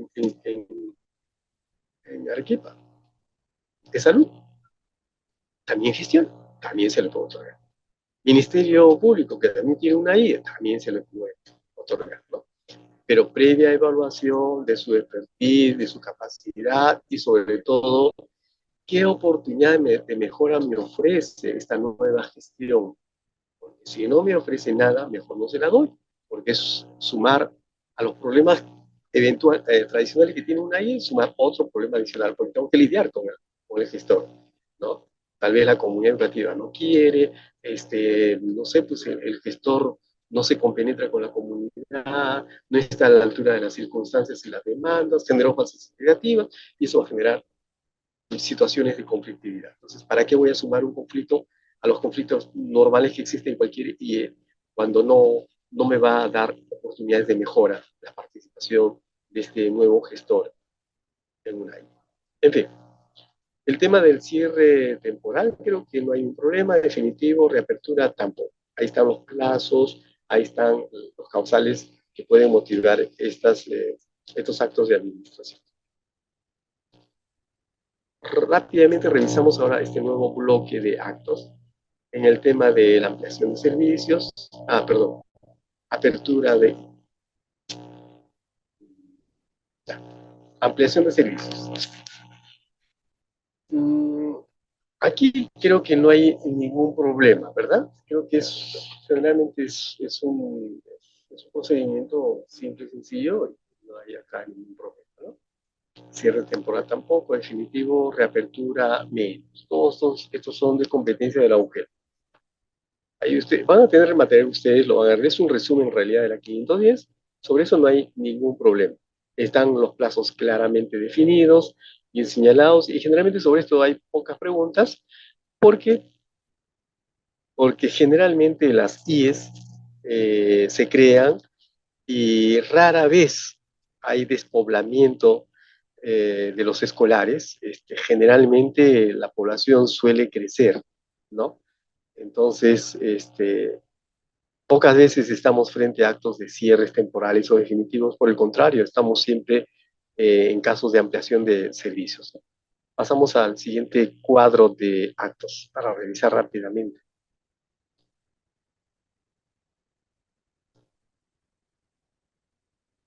Muy bien. En este último bloque ustedes pueden ver el tema de la apertura, traslado de establecimiento, cierre de establecimiento, ¿no? En el tema de traslado de establecimiento es de competencia, como ustedes ven, de la TRE o la CRE respecto, ¿no? ¿En qué caso se da el traslado? Ustedes ya saben aquí, cuando hay oportunidad de mejorar la calidad de la infraestructura, o también el otro causal puede ser, hay una situación de riesgo de fuerza mayor, motiva el traslado. No sé, pues hemos construido una institución educativa, ¿no? Cerca a una quebrada donde hay un lecho de un río de aguas fluviales, no sé, por esta razón el cauce del río se desvió y está socavando la base de la construcción de nuestra IE y cualquier otro puede colapsar, entonces hay la urgencia de traslado. Es decir, hay que luego tramitar el tema del código de local. Local que funcionaba en un X lugar se va a trasladar a otro X, ¿no? A otro, no sé, otro lugar, ¿no? Vuelvo a decir, por situación de fuerza mayor o de repente, pues, no sé, alguna fundación, algún organismo internacional nos ha donado eh, a comprar un terreno, a construir sobre ella un hermoso infraestructura. Y entonces, oye, tenemos una infraestructura limitada, pequeña, y ahora nos ofrecen un local mayor, entonces también es una oportunidad de mejora y nos traslada, ¿no? Y todos esos actos tienen que ser resueltos previamente, previo informe técnico de parte de la UGEL, ¿no? Por parte de la Dirección Regional de Educación. Yo creo que ahí nos quedamos. Hemos querido hacer una revisión rapidísima de estos actos que ustedes las conocen. Si hubiera alguna pregunta en particular, la formulan y podríamos profundizar un poquito más. Pasemos a la siguiente diapositiva.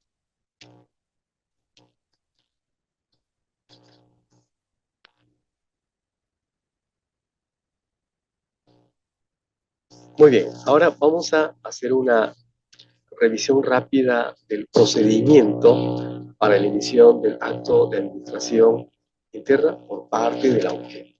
Estos son aquellos actos en los que la UGEL tiene competencia exclusiva, no de la UGEL. Generalmente todo comienza porque la UGEL, que está permanentemente monitoreando, interviene de oficio. Pero también hay casos en que la iniciativa puede venir del director de la IE, por ejemplo, ampliación de servicios. Resulta que los padres se acercan y dicen al director de la UGEL o a la directora, que tenemos estudiantes que van a pasar el quinto año y la secundaria queda lejos y que, qué sé yo, ¿no? Puede hacer también incidencia a la papa misma. Por alguna razón, la UGEL conoce esta necesidad y inmediatamente activa su actuación y arma su expediente técnico, copia de acuerdo a la 510 o los requisitos que se requiere para una creación, y una vez que ya ha cumplido con todo, se emite un informe técnico favorable. Y este técnico favorable la hace suyo el director regional de la UGEL y lo eleva a la dirección para el acto resolutivo. A ver, voy a pedir, dice que no se escucha muy bien. ¿Se escucha? ¿Sí? Ah, perfecto. Muy bien. Tal vez sea el audio de la especialista que no me está escuchando. A ver, revisen por favor. Pero como también como es una actuación exclusiva de la UGEL también, evaluando el informe y el expediente, podría también advertir que no está debidamente justificada, no se ha cumplido con todos los requisitos y eventualmente podría archivar el expediente. O también devolver al especialista que está encargado de este expediente, oye, con observaciones, mira, si tú puedes subsándalas, mira, hay estos requisitos que faltan, complementan. Entonces, de acuerdo a eso, si lo llega a completar, elaborará un nuevo informe complementario, elevará y la asesoría jurídica del director de la UGEL revisará y también emitirá su opinión. Y con todo eso, el director de la UGEL emitirá el acto resolutivo de ese acto que se ha motivado. ¿Sí? Como ustedes pueden observar en este flujograma, no hay plazos cerrados, no hay plazos perentorios. Por lo tanto, se pueden tomar todo el tiempo posible necesario. Eso no significa que el trámite de una creación de una IE dure 10 años. No, no, no. Me refiero a que este plazo sea lo suficiente y lo prudencial, porque si la iniciativa viene de una comunidad, ¿ustedes creen que la comunidad no va a estar pendiente de su expediente, de su solicitud? Es más, ellos creen que la solicitud que ellos han presentado sí o sí debe ser atendida. Y te van a presionar, te van a llamar, te van a visitar, van a tocar las puertas del director de la mujer.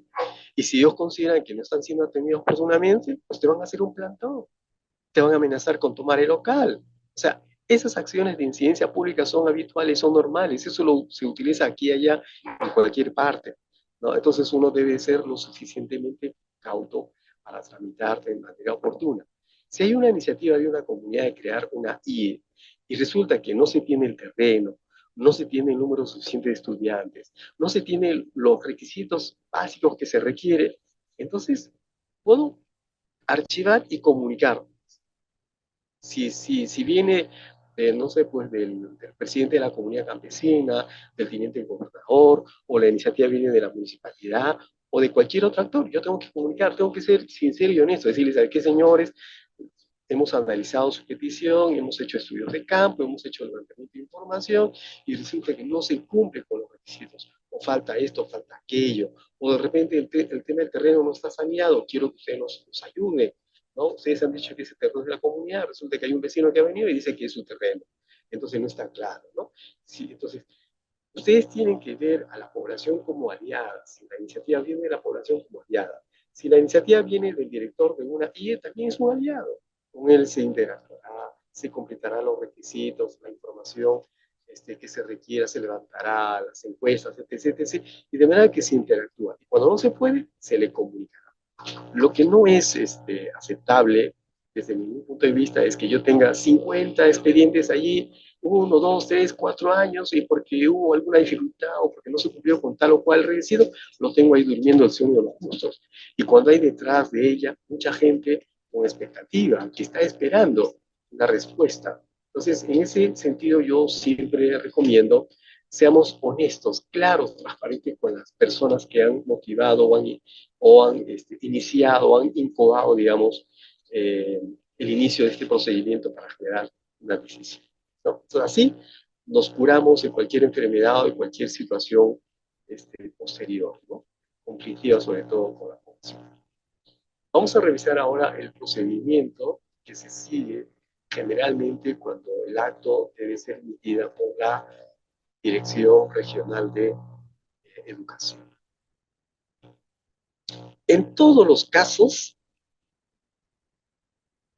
el inicio del procedimiento siempre se inicia por la UGEL, en todos los casos. La UGEL entonces arma su expediente de acuerdo a la 510, ahí están todos los requisitos. Una vez concluida con todos los requisitos, emite su opinión favorable, ¿no? Pero también eventualmente podría archivar si es que por alguna razón, como hemos dicho, no se cumple. Y una vez que ya tiene toda la documentación con el expediente, emite el informe recomendando que procede a emitir el acto de resolución de creación, o tal vez, no sé, puede ser traslado de establecimiento, o algún otro acto de competencia exclusiva de la DRE. Entonces, el director de la UGEL hace suyo el informe y la suscribe y luego lo ingresa por mesa de partes de la Dirección Regional de Educación. La Dirección Regional de Educación todos los casos que ustedes pueden pensar en el 510, revisa el expediente, evalúa nuevamente todo lo actuado a nivel de la mujer. Y si advierte que hay cosas que se han cometido, podría incluso observar y podría devolver el expediente o solicitar mediante un documento la subsanación de esa omisión. ¿Sí? Ahora, si de esa evaluación llega a la conclusión de que se contravienen las normas, que no se ha juntado todos los requisitos, entonces incluso la DRE tiene la posibilidad de archivar el proceso y comunicar a la audiencia, oye, se archiva el proceso porque no procede en esta ocasión por esto y por esto y por aquello, ¿no? Entonces también tiene la potestad. Pero si ese expediente elevado de la mujer cumple con todos los requisitos, ¿no? Es a satisfacción desde la perspectiva de la evaluación de los técnicos de la DRE, entonces los mismos especialistas de la DRE emiten una opinión favorable y el visto bueno de la Oficina de Asesoría Legal y la Dirección Regional puede aprobar el acto resolutivo, ¿no? Dando luz verde a ese acto inicial, ¿no? Creo que con eso podríamos, de algún modo, cubrir la explicación del procedimiento. Como ustedes pueden ver, en este flujograma, que refleja de algún modo el procedimiento que está en la 510, no existen plazos perentorios, cerrados, no hay prescripción aquí de plazos. Entonces, hay la flexibilidad, ¿no? De poder tramitar eh, y cumplir con todos los requisitos que se exige en la 510 para cada uno de los actos. Muy bien. En una ocasión alguien me preguntó, la Dirección Regional X había recibido de parte de un congresista una iniciativa.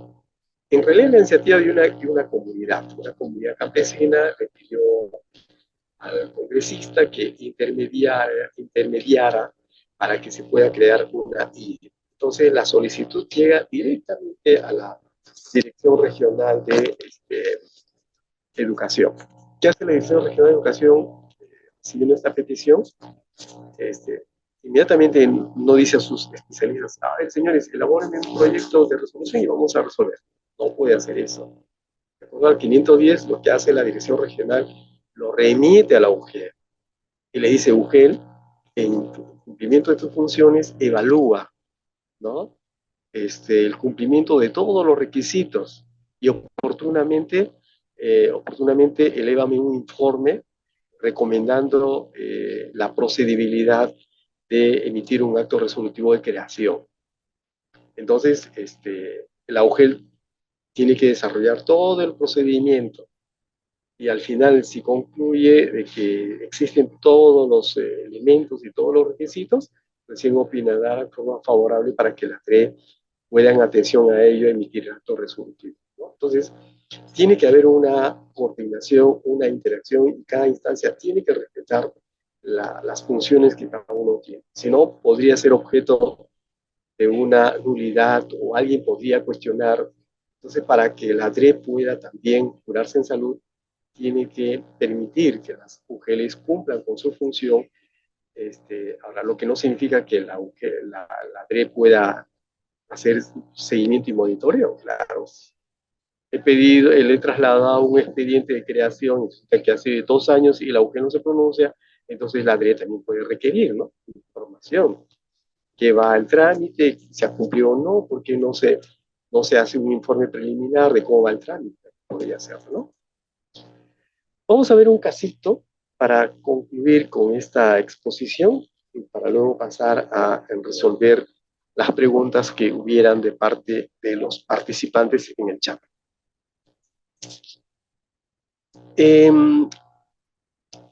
Aquí, hace poco nos presentaron esta consulta. Resulta que una dirección regional de educación, hace 10 años, emitió un acto resolutivo ampliando el nivel de educación inicial. Desde el año 2015. No olviden ustedes que el año 2017 recién sale la 510. Antes de eso había otra norma que sí permitía este tipo de actos sean emitidas por la dirección regional. Bueno, resulta entonces que la dirección regional, en cumplimiento de su función, emitió este acto, ¿sí? Ampliación del nivel de educación.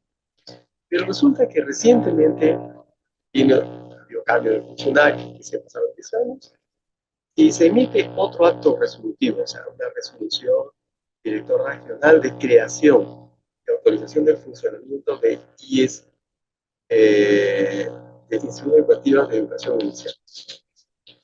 Y resulta que la unidad de estadística, que es el que maneja el RIE o el ESCALE, nos dice, oye, pero se trata de las mismas instituciones.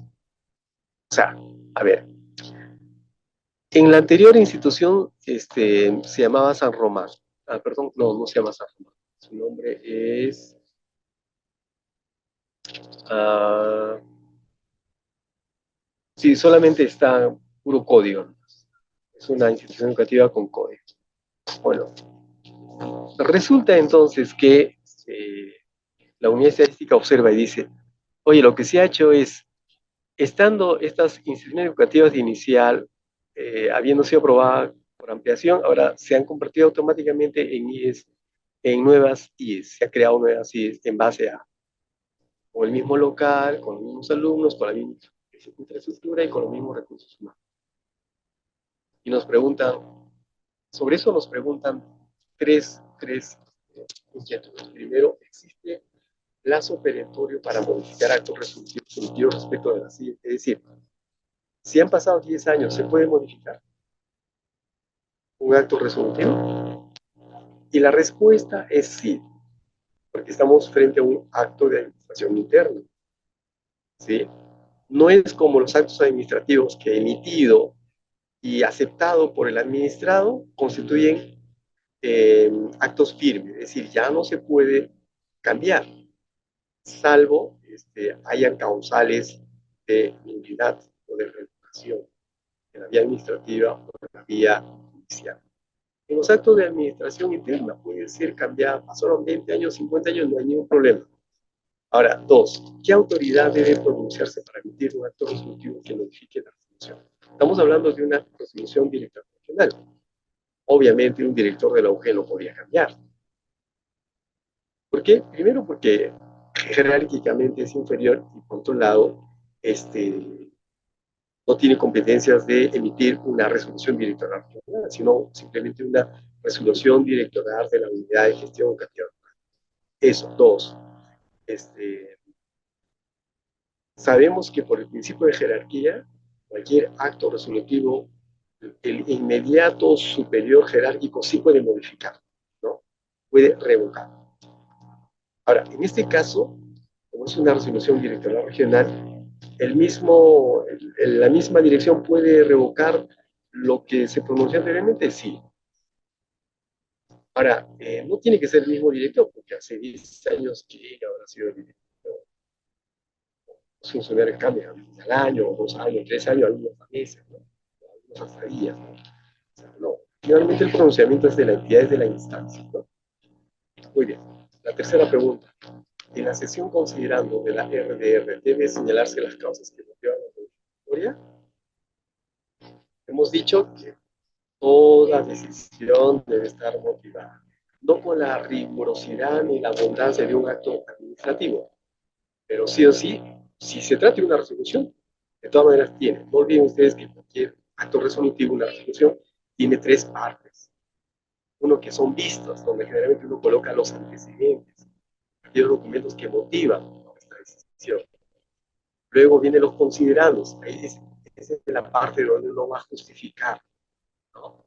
Hace todo un recuento de todo el procedimiento, qué se hizo, qué no se hizo, qué se verificó, qué se constató, qué se tiene, qué no se tiene. Esos son los fundamentos, ¿no? Que van luego a reforzar la última parte de una resolución, que es la parte resolutiva o la parte decisoria, ¿no? Entonces, un acto administrativo, un acto de administración interna, que tiene la forma de una resolución, sí o sí tiene que estar fundamentado, tiene que estar motivado. Muy bien, creo que con eso ya hemos dado por terminado la explicación, si se quiere, teórica, casi práctica de esta segunda parte, y vamos a pasar a absolver algunas inquietudes que han sido formuladas. A ver, rápidamente leo. A ver, Luis Espinosa dice, hace más de 20 años una IE funcionaba con el mismo código local en los niveles de inicial y primaria. En la actualidad funciona a todos los niveles, inicial y primaria, pero en diferentes códigos locales. La nueva construcción del nuevo se encuentra en Mire, tenemos una institución educativa que ha logrado construir otro lugar adicional, ¿sí? Y obviamente han tramitado su código local.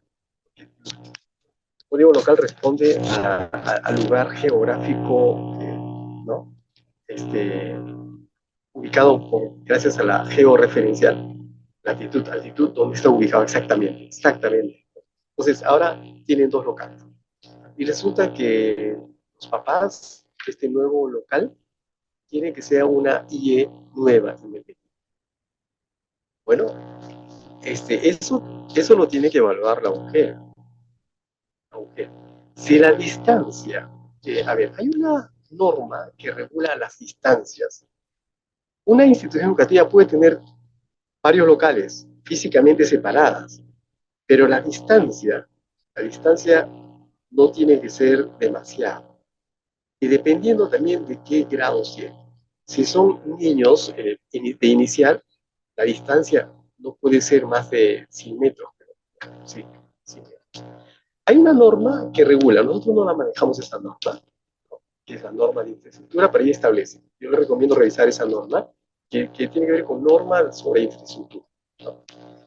Entonces, dice que cuando una IE tiene diferentes locales, por ejemplo, tengo una loza deportiva, tengo tal vez un pequeño, no sé, un auditorio, ¿no? Estas no deben estar, también puedo tener otras aulas, ¿no? A cierta distancia.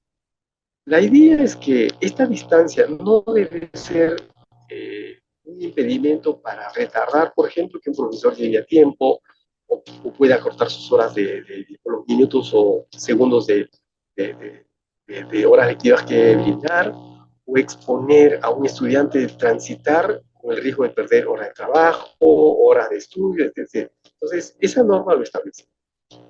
Si la distancia no es mayor a lo establecido, entonces no procede la creación de una nueva IE, se mantiene. Y si lo apruebas, la creación de una nueva IE es probable que a nivel del ministerio te la observe y no va a proceder. Entonces yo sugiero a Luis Espinosa, que es un especialista, revisar estas normas para ver el tema de la distancia. El decreto supremo 05-2021, ese es sobre el reglamento de IES privadas, ¿no? Muy bien. ¿Cuál es entonces la nueva pregunta? En el caso de las EVAs, ¿sí? Que solicitan la autorización de brindar sus servicios en la periferia será. Podría considerarse un acto, una EVA, brindar servicio. Autoriza la autorización de brindar servicios en las periferias. No sé a qué se refiere, pero, a ver, suponiendo que yo tengo una IE,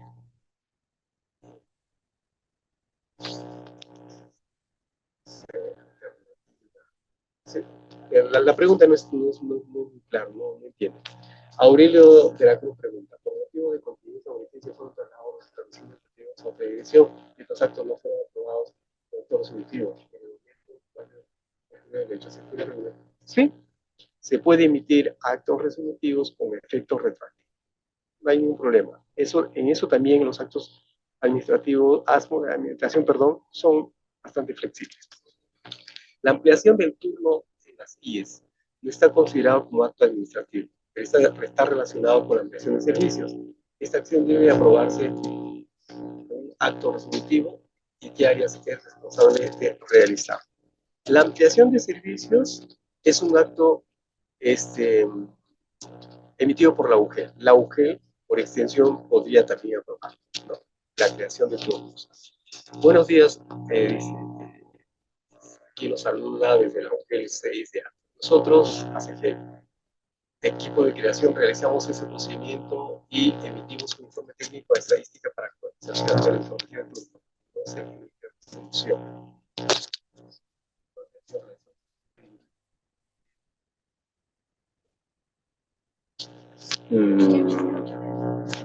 Bueno, miren, si ustedes revisan la norma del RIE que ustedes deben manejar, que ustedes tienen acceso, dice claramente que para que se pueda modificar la data o los datos de la ficha de una RIE, el registro de instituciones educativas, estas sí o sí deben estar refrendadas por un acto de administración interna. Tiene que haber sí o sí una resolución, si no simplemente la UE no lo va a registrar.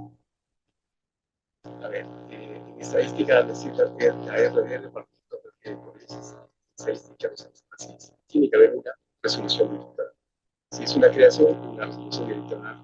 Si es otro tipo de actos, una resolución directa. Dice, UGEL coordinó con estadística y nos están haciendo la actualización del informe. Si gustas, el modelo. Tocache nos escribe, la UGEL Tocache, dice, quisiera que compartas el material. Sí, se va, ustedes por favor, no sé si, sí, sí, la autora ya subió la encuesta de satisfacción. Usted llena esa encuesta que ya está en el chat, por favor aprovechen, que ya vamos a terminar en unos segundos. Por favor, llenen esa encuesta de satisfacción. Ustedes terminan de llenar, ustedes pueden bajar el PPT, ¿sí?, para que puedan ver este material que les facilita un poquito la comprensión. Muy bien, sigamos. Para la creación de una IE, Guayaga, uno dice, para la creación de una IE en una zona rural, el requisito que previo cuente con saneamiento legal, conociendo que la mayor parte de acta de donación. Es cierto, es cierto. No se necesita necesariamente saneamiento físico legal, no se necesita un título de propiedad. E incluso la misma norma lo dice, pero tiene que haber un acta de donación. Y si fuera posible, con firma legalizada. Siempre hay un notario. Si no hay un notario, está el juez de paz, que hace las veces de notario en zonas alejadas, en las zonas rurales. Así que ese acta de donación tiene que estar con las firmas pirateadas, legalizadas, notariadas. Si quieres, ¿no? Una asociación, otra pregunta de Callao. Una asociación, habilitación, asentamiento, ha cedido un predio adquirido al ámbito de gestión. Puede solicitar la creación de una guía pública por de la zona. ¿Cuál sería lo que esto quería apuntar? Ese es el caso, o de ese punto lo debería analizarlo. Bueno, si hay la iniciativa de crear una IE, usted recibió la iniciativa mediante un memorando, una carta, una solicitud, usted remite este documento a la UGEL, que corresponde, solamente hay dos UGELs en Callao. Bueno, a la UGEL que corresponde a la zona, y la UGEL de acuerdo a 510, diciéndole, y realice usted la evaluación de acuerdo a sus competencias y funciones y de acuerdo a la 510. Inmediatamente los especialistas que ya son tromes en esto, de acuerdo al 510, van a hacer, arman el expediente, hacen toda la evaluación y concluido con todos los requisitos, etcétera, van a emitir un informe. Si opinan que es favorable, ya la TRE del Callao procederá a la coordinación del acto resolutivo de creación. Muy bien. Me dice por acá que lo escucho como un robot. Bueno, no sé si es el sistema o tal vez mi voz está variando. Espero las disculpas del caso. Aquí hay otra pregunta, Luis Espinosa, para ir terminando ya. Dice, la 510, que es la norma técnica que regula los actos de administración, no regula la escisión. Efectivamente, no existe el tipo de acto de administración llamado escisión, no está permitido. Les comento que antes de la 510 había otra norma, que en ese momento no recuerdo el número. Ustedes pueden buscar en YouTube, perdón, en Google, y ustedes van a encontrar. Bueno, esta norma anterior, que fue derogada por la 510 en el año 2017, decía que aquellos actos no previstos en la presente norma pueden ser resueltas por la ley. Así lo decía, es decir, ahí establecía como 4 o 5 actos nada más. Ahora nosotros hemos incorporado 14 actos. Bueno, aquellos actos que no estaban previstos, no estaban tipificados, no estaban desarrollados, podía la DRE evaluar la posibilidad de resolver mediante un acto resolutivo. En cambio, nuestra norma técnica, la 510-2017, es una norma muy cerrada, porque si ustedes revisan la parte de las disposiciones complementarias, no hay una disposición que diga que aquellos actos no previstos en la presente norma pueden ser resueltos, no, no lo dice. Entonces la decisión no está, no se permite, no está tipificada. Y si ustedes la emiten, será un acto nulo, porque estarían contraviniendo una norma. Muy bien, la ampliación del turno en las CIES no está considerada, sí, pero la UGEL la puede resolver. Ya hemos visto casos en que los turnos han estado siendo resueltas por la UGEL como parte de una ampliación de servicio. La estadística de mi UGEL coordinó con estadística de mi video. No están haciendo la actualización de informes. Ya. No sé si con el solo informe podrán lograr ese registro, señor o señora Laura Castro. Muy bien, le vamos a dar nuestro correo para que ustedes nos puedan emitir a ver qué orientación le podemos dar desde acá. Sería bueno aquí, la doctora les va a habilitar. También vamos a anotar, por favor, de Laura Castro. No, vamos a pero vamos a colocar ahí nuestro correo para que nos puedan escribir. Y finalmente, de Guayaga 1, y terminamos con esta. Para el caso de cambio de nombre, la comunidad solicita de la persona que donó el terreno y aún vive, y esto procede. Es más, no figura en Facebook, solo vive en su centro comunal. Bueno, hay dos normas respecto al cambio de nombre, ¿sí? Y vamos a pedir si la autora puede conseguir la norma para que le podamos habilitar, porque ustedes lo pueden leer. Pero no está permitido poner el nombre de una persona viva. En ningún caso. Y la norma expresamente lo señala. Entonces hay que matarlo, tampoco hay que matarlo, obviamente, ¿no? Lo que pasa es que si una persona vive, no sabemos qué puede ocurrir con la persona. Las personas no somos perfectos, podemos actuar de buena forma, de mala forma. Hoy podemos ser famosos porque somos generosos, mañana podríamos ser famosos porque de pronto asesinamos a alguien. Entonces, exponer el prestigio institucional de una IE por poner el nombre de una persona natural, viva, que podría eventualmente cometer errores en la vida, no es recomendable. Por esa razón es que la norma es clara al decir que no se puede poner el nombre de una persona viva. No se puede, ¿no? Y además, no puede ser cualquier persona. La persona debe tener eh, su vida, su trayectoria personal debe trascender, debe haber tenido alguna connotación heroica, especial, valorada por la comunidad. No puede ser cualquier fulanito, ¿no? Porque vamos a poner el nombre casi de manera imperecedera al nombre de una institución, y las personas que egresan de esta institución deben sentir orgullo de ese nombre. Entonces, hay que saber elegir, y ahí hay ciertos parámetros que sería bueno revisen. En la resolución ministerial, la 0303 del año 2007, ahí ustedes pueden leer un catálogo de quiénes podrían ser, o qué entidades, o qué personas, eh, el nombre de qué personas se puede renombrar con las leyes. Bueno, con estas aclaraciones, esperamos haber atendido todas las dudas, todas las inquietudes que hayan ustedes formulado, y nosotros gustosos en atenderles. Ahí les habilitamos nuestro correo, escríbanos, o si no, ingresen también por mesa de parte virtual cualquier consulta técnico-normativa, y nosotros oportunamente les estaremos atendiendo y absolviendo. Con estas palabras, quiero dar por terminado esta reunión, agradeciendo a la doctora Lourdes, que este año se ha fajado para dar su asistencia técnica. Esperamos haberle servido. Sé que hemos tenido algunas dificultades técnicas y también tal vez algunas limitaciones personales. También pedimos las disculpas en caso. En todo caso, lo hacemos con la mejor voluntad y el buen deseo de apoyarlos, atenderlos en su labor del día a día y esperamos este nuevo año poder encontrarnos o reencontrarnos nosotros o tal vez quienes nos sucedan también en el puesto en el cargo para seguir apoyándoles en aclarar estas normas que estoy seguro les van a ayudar en el cumplimiento de sus funciones.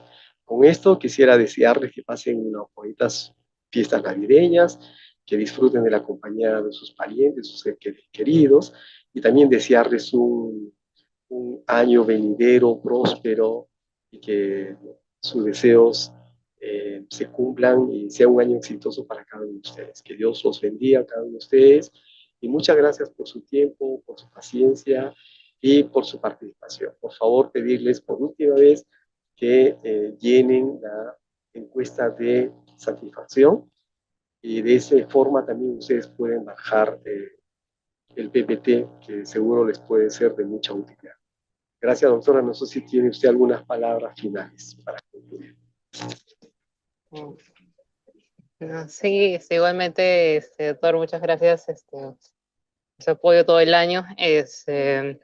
Esperando que de verdad ustedes hayan podido reforzar sus conocimientos y igual cualquier duda, consulta, tienen mi correo. Y igual también alguna sugerencia también me la hacen llegar, ¿no? Para las futuras atas del próximo año, ¿no? Igual vamos a seguir remitiendo cada una de sus GREs, UGEL, ¿no? Para que puedan participar, ¿no? Entonces, cualquier sugerencia, de verdad, les agradeceríamos para poder tocar los temas que también ustedes consideren relevantes para las futuras asistencias técnicas. Bueno, deseándoles también una feliz Navidad, felices fiestas y estamos esperando que el próximo año podamos vernos pronto. Y gracias por todo, por su participación que siempre es valiosa. Gracias.